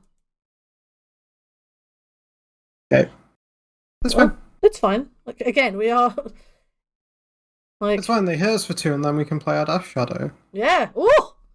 There's a 1/1. And it gets fired. No, they've used multiple Fire Ices. Yeah, they've done they've done it as a tempo play rather than a thingy play. They can petty theft it back to a hand, but that's fine. Petty theft. Yeah. We'll just keep playing it. I'm more scared of them playing Brazen Borrower to just hit us for free. To be honest. Just be like, it's a free one. And maybe there's no, you don't want Bowman for Brazen Borrower. No. And just violent outburst. Oh, another sharp siege. Okay. Okay, that happened. Then you force pitch days.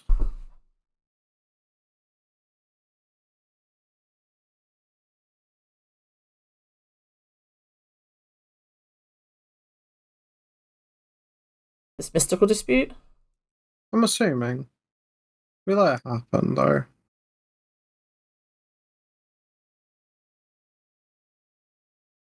Okay, now you Daze back. daze. Yeah. Daze the crushing footfalls.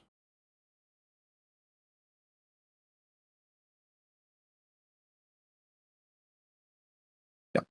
Cool. I'm not paying for the mystical dispute. Oh, Sarah, we can nearly cast our Death Shadow. Oh, we can cast our Death Shadow. Okay, cool. Alright, let's go. Oh, Death Shadow's We're going to in be the silly zone of the game. It's turn 7. Okay. Okay. Watergrave. Yes. Death Shadow. Shadow's a 4/4. Okay. We're in the silly part of the game.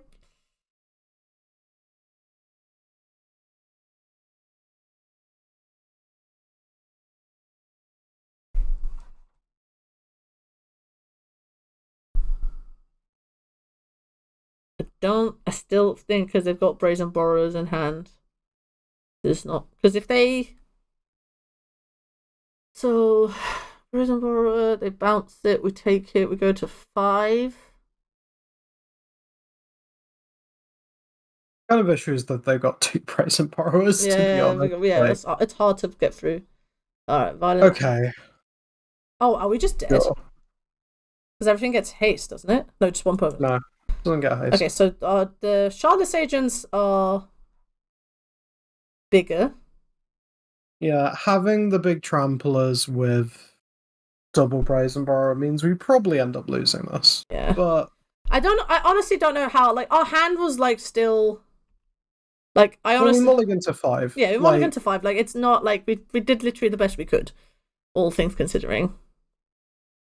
Oh, we eat one of these. Yep. Our Death Shadow gets very swole.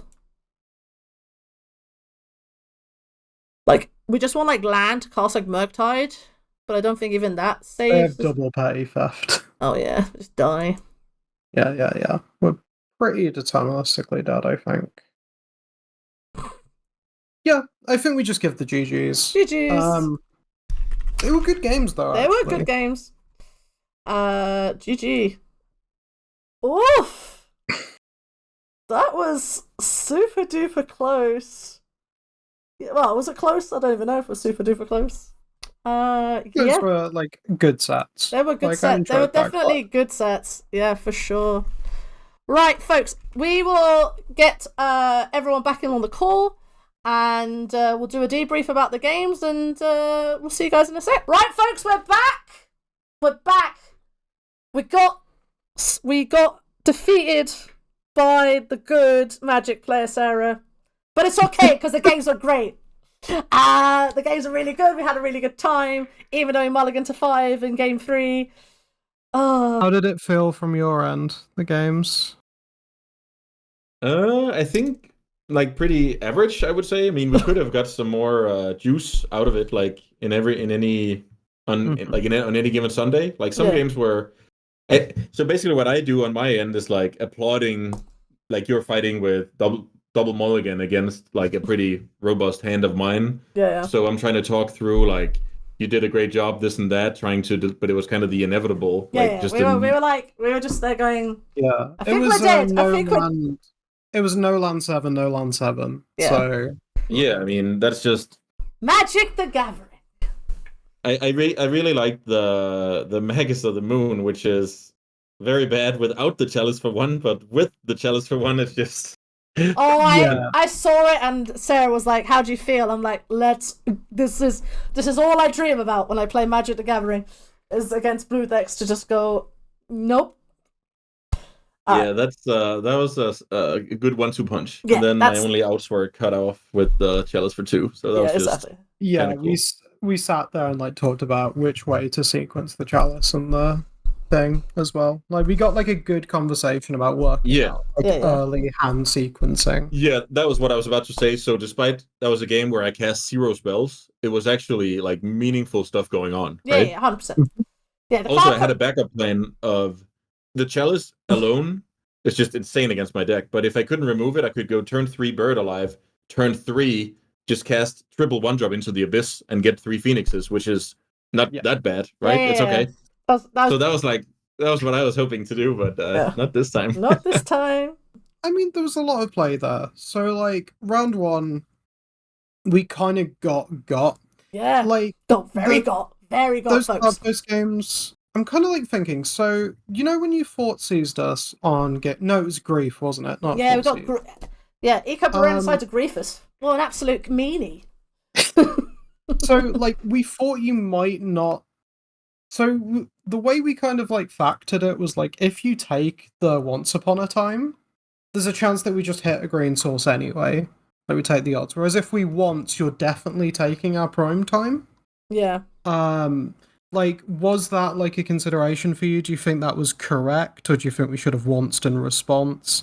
Try Great not question, to, like, because, get results-oriented about it. Yeah. Look, I'm the right guy to ask about non-results-oriented thinking. So, good question. That turn, I don't generally, if I'm playing against competent players, I don't like giving them options. And you gave me the option to take Once Upon a Time. Mm-hmm. So, if that fits into my game plan, I don't like that play. Simply just on a fundamental level, if you know what I mean.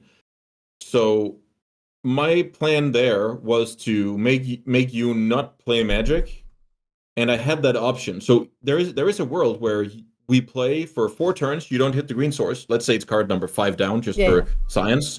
You don't do anything, and you lose in the meantime. That is a reasonable way to think how that game plays out.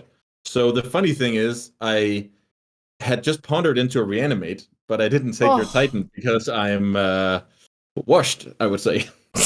Yeah, that was kind of the thing where I know it's like giving a decision which is generally like a bad thing, but also it's one of those tricky things where I think I'm kind of biased by playing against slightly weaker players. Yeah. Because I think like often those kind of decisions can end up being kind of good for you. Yeah, I actually have a friend who's like the best at that, like giving your opponent a choice where they're kind of flustered about why do I have this choice, and they can kind of second guess themselves and do something suboptimally. Like he's just a master of that.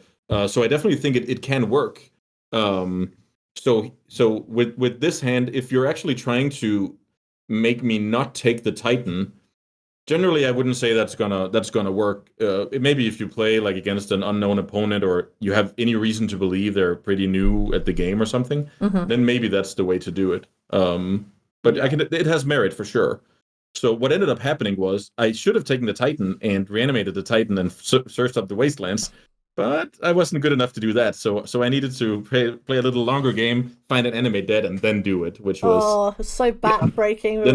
The next best thing, I guess. Yeah, it was so backbreaking. It's one of those things where I was like, if we make you take the Titan by oncing, if you ever hit a reanimate, it's just cut for us. Yeah. Whereas if you take the once, but you don't develop a threat very quickly, we're still making all of our land drops, and we theoretically only need to hit like 1 green source. And it just needs to be in like the top 5-ish, but that's the same as casting once, right? It was kind of like the full logic.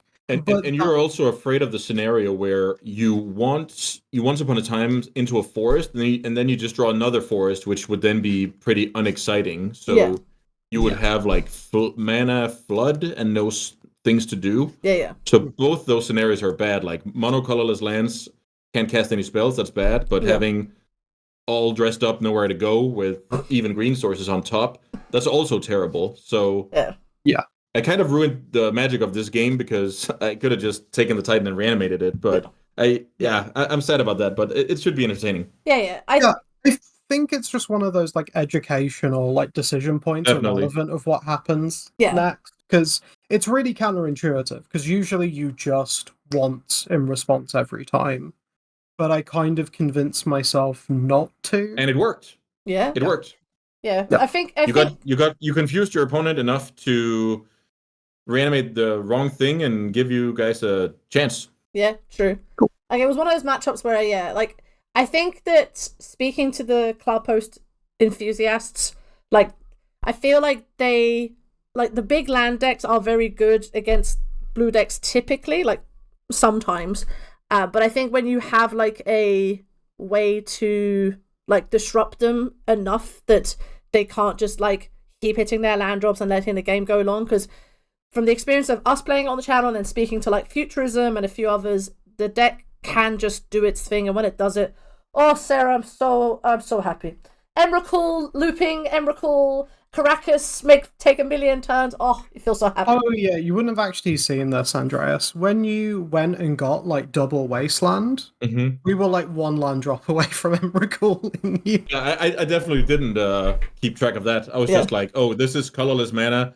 You can cast the One Ring, but I have a Force of Will. Nothing matters. But 1 mana away from Emrakul. That's cool. That's awesome. We were just like if you didn't have the Wastelands, we already had the Emrakul in hand. So if you just like top deck another post land, it was just like bam. Straight onto the So I was living on the edge, but I didn't know about it. No, that's no biggie, right? That's the joys of playing CloudPost.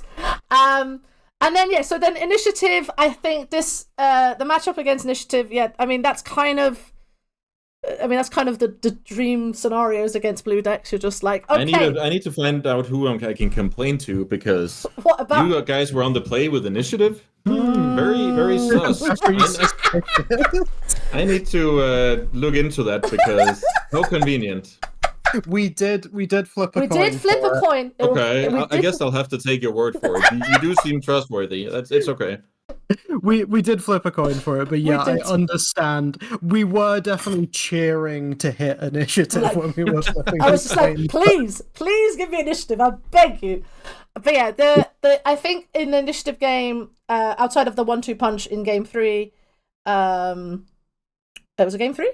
Game 2? Game 3. Yeah, because I won the game where I found some flying threats and double bolt to take care of the 3/4. Oh my! The amount when you went for the second bolt, because we were discussing the suite. We were like, okay, there could be like, if it's a red suite, that's fine, because bolt is like, it's good, but it's not that good.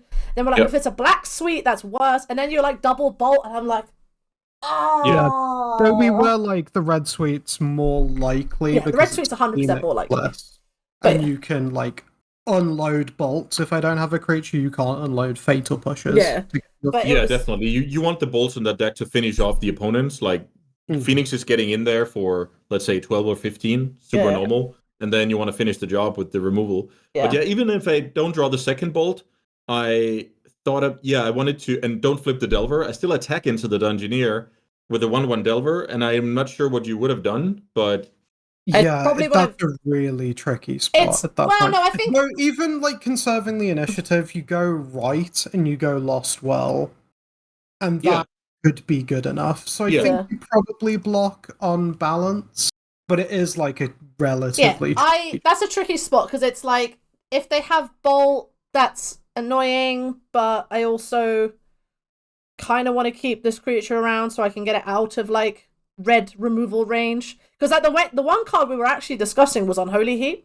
Like, that was the big one. We were just like, oh, and Unholy Heat's definitely the way that we're going to die. Generally, Unholy Heat is tough to fit, because you can't really play baubles. You need your instants and sorceries in those slots. So Unholy Heat is not super reliable. But Unholy Heat was mostly a factor in deciding which way we wanted to go with the Initiative. Yeah. Because if you have Unholy Heat, then even forging it up doesn't necessarily... Oh, yeah, that can be a big blowout. Oh, You and me. Because we were heavily debating between Lost Well and Forge, because obviously we have this big creature, but we had really nothing else going on in hand. So you have to like start thinking, okay, what's the opponent's removal suite look like? Yeah, it's like for sure, and that's part of the beauty of we know the archetypes, but we don't know the exact setup. So there is a lot of guessing game involved with some known information. Yeah, which I really liked as like a way of us doing it, because it just makes the I like that as well. It just makes the choices a bit more qualified, right? Rather than just rather than you in the just dark. kind of rather than you just sort of going in and sort of hoping that we knew what was going. But yeah, I think that obviously yes, initiative being on the play is very, very powerful. Yeah, that was a good showcase of play and draw. All those games actually, all 3 games. Also, just the power of Archon against any heavily instant sorcery, like that card. Now you understand, Sarah. Now do you understand? Do you now understand why I play Archon of Emeria and I feel things? So actually, when we were sideboarding, because we lost game one. No, we lost. We won game one. We won game one. We lost game two. And then because I was like, how much do we lean? Because it's like, how do you sideboard against Delver? I was like, okay, well, this is how I sideboard against Delver, which was bring in Source of Plowshares and bring in Source of Plowshares and Magus of the Moons. So Magus of the Moons and Source of Plowshares. But then I was like, well, do we bring Fairy and Containment Priest in for Phoenix? So in game two, we were like, okay, well, let's bring in Containment Priest, because if nothing else, it can be a flash ambush Viper. Yeah. And then game three, we were like, these cards, let's just treat it like Delver. And we actually brought back. I was worried about Meltdown because as soon as you showed red, I was like, huh. I was like, no, it was like not red. Was it Badland? No, sorry, that was a scam game where I saw Badlands. I was like, oh, this is interesting. But yeah, we were like, Meltdown is definitely an issue. So I didn't want to over rely on Chrome Mox and Lotus Petals to get there, but also at the same time, we brought 4 Ferrolingus back in as a way of like, well, if they want to put a bunch of bodies on the ground, we can put more bodies on the ground and just sort of go around the problem of like Delver, Phoenix, and just sort of like, the game 2 where you just double Delver. There was also like the debate because we hadn't seen Phoenix stuff at all in game 2. You just played Delver and you just like my draws were quite amusing, but you did say I flipped the Dark Ritual at some point. Yeah, we saw Dark Ritual and then we were like, oh, they are playing Phoenix. Well, you could have done what the OG like no bad card Doomsday players do, which is like, here's some Delvers, here's some Darcys, and then you flip a Dark Ritual and then you're like, oh, I see. You're definitely. I think this deck can go like sideboard out all combo pieces, and but I don't think it was the way to go against Initiative. I think it's the way to go against other decks with Surgical and stuff. Then you can actually strand them with dead cards. So I like the flexibility. Yeah. Out of interest, we were like debating heavily around sideboarding in Fairy Macabre or not. With kind of the things we had going on. Like, if you could get up the list, Sahar, I think it kind of like illustrates the point. Like, what's your actual opinion on like Fairy Macabre in that matchup, and like how many? I think because I was kind of thinking like 1 or 2 Fairy Macabres. I always felt like 3 might be overkill here.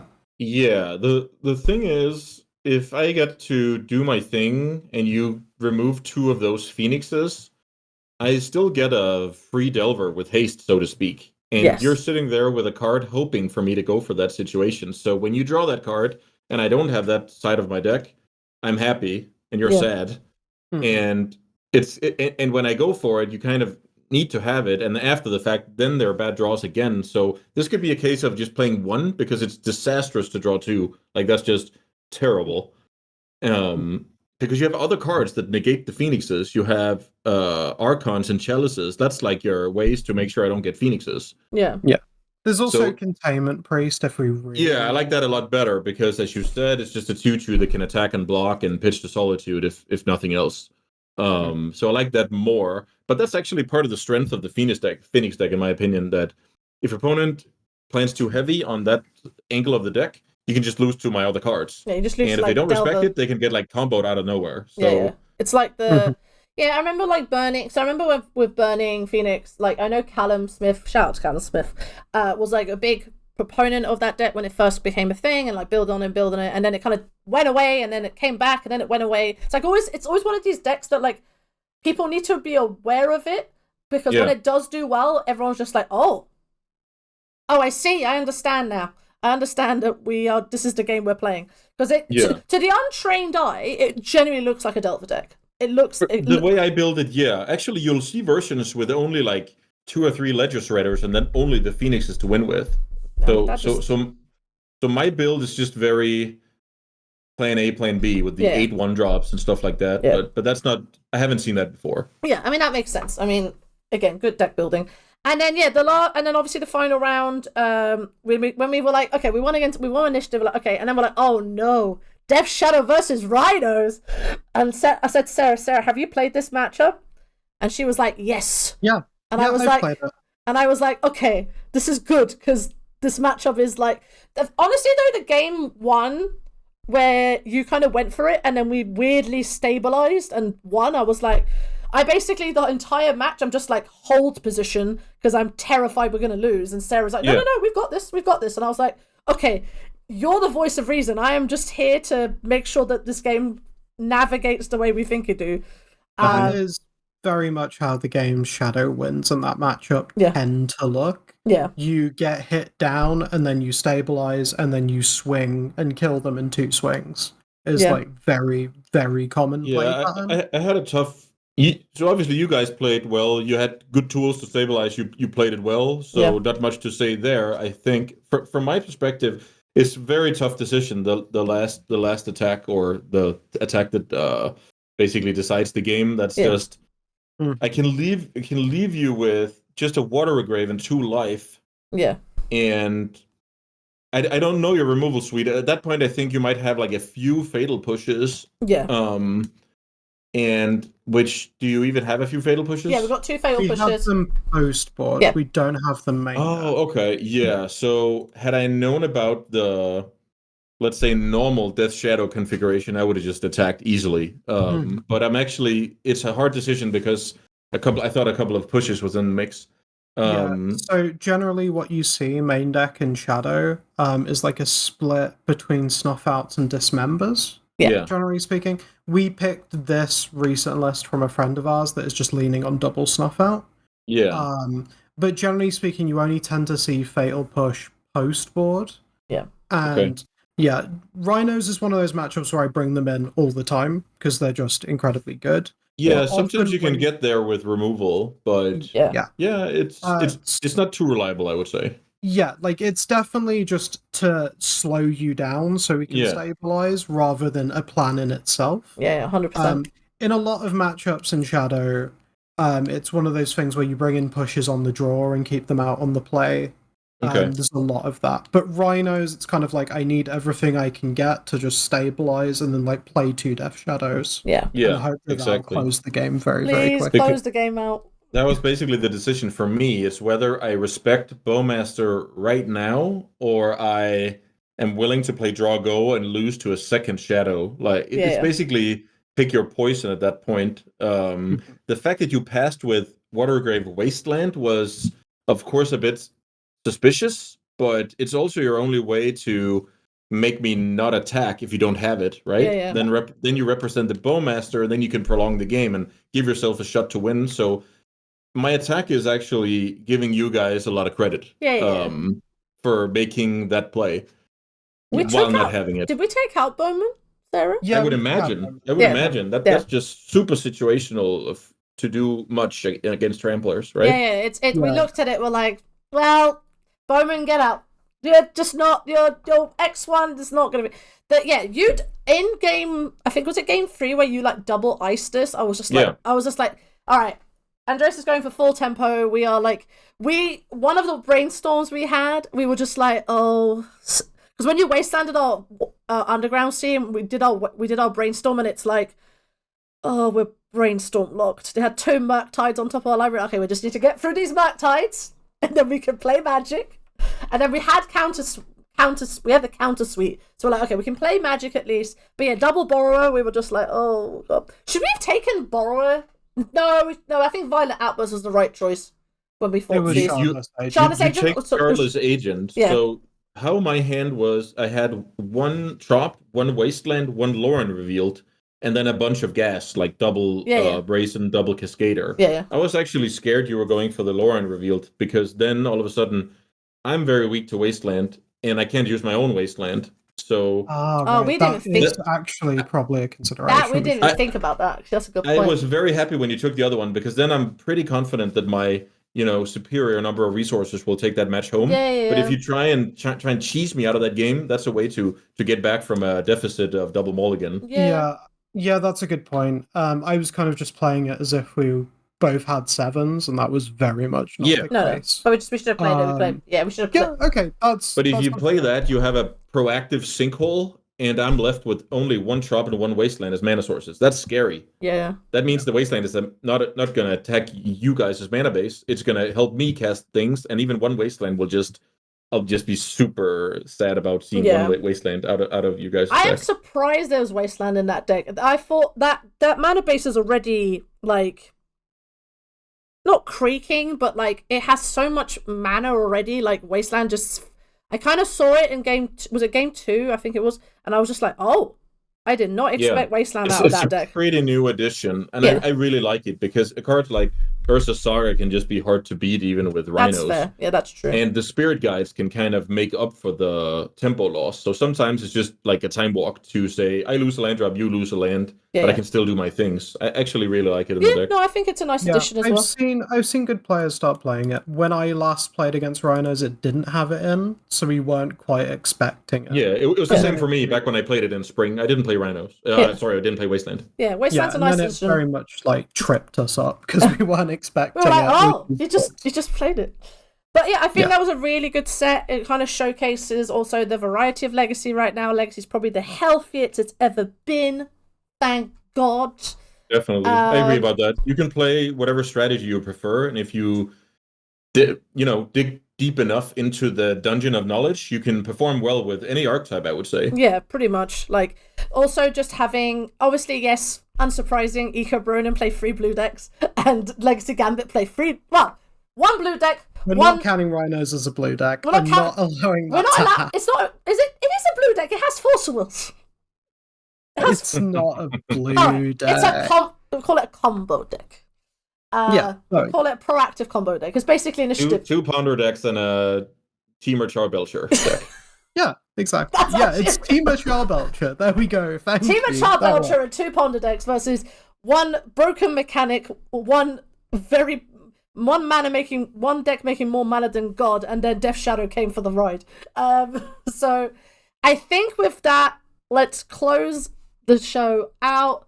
Thank you everyone for hanging out. Please make sure to like, share, and subscribe. We are closing in on 500 subs, which is really exciting. That means next year, me and Sarah get to do a lot more cool content. Me and Sarah want to do vintage content. We want to do potentially some other content, get more more challenges, and a bunch of other stuff that we've got planned coming up. We're still continuing the A to Z of Legacy. There are so many D decks. Sarah, why there's so many D decks? Because it's a fun format. Because it's a fun format. Every deck begins with the letter D in Legacy, apparently. So we'll keep continuing those for you. We'll be doing a big retrospective in a couple of weeks as well about Legacy, and kind of looking at the big tournament results and sort of seeing how that all goes. But yeah, feel free to find us at the Legacy Gambit on all the social medias. Andreas, where can people find you on the internet? So first of all, thank you so much for the games. It was an awesome match of awesome Legacy. I definitely agree. We got to showcase a lot of cool decks. We got to showcase some high-paced gameplay, a bit of grind, a lot of good timing on different format-defining things like Wasteland, like cantrips. When do you respect the Bowmaster? This and that, like all sorts of these intricate small things that I hope you guys also caught from you guys' point of view. Yep. Mm-hmm. And So I'm ecobaronen MTG on most platforms, I would say, Twitter, Twitch, YouTube. So hopefully I'll see some of you guys in there for future awesome videos. Go follow ecobaronen. ecobaronen is an incredible Magic player, an all-round good human, so feel free to go and follow him and share and tell him how great he is, because he's an incredible human being. But until next time, keep enjoying playing Legacy, folks. We will be back with another video next week. And until next time, it's a goodbye from me. It's a goodbye from Sarah. Bye. And so goodbye from Andreas. Bye, guys. Ciao, ciao. Bye, bye, bye. Bye.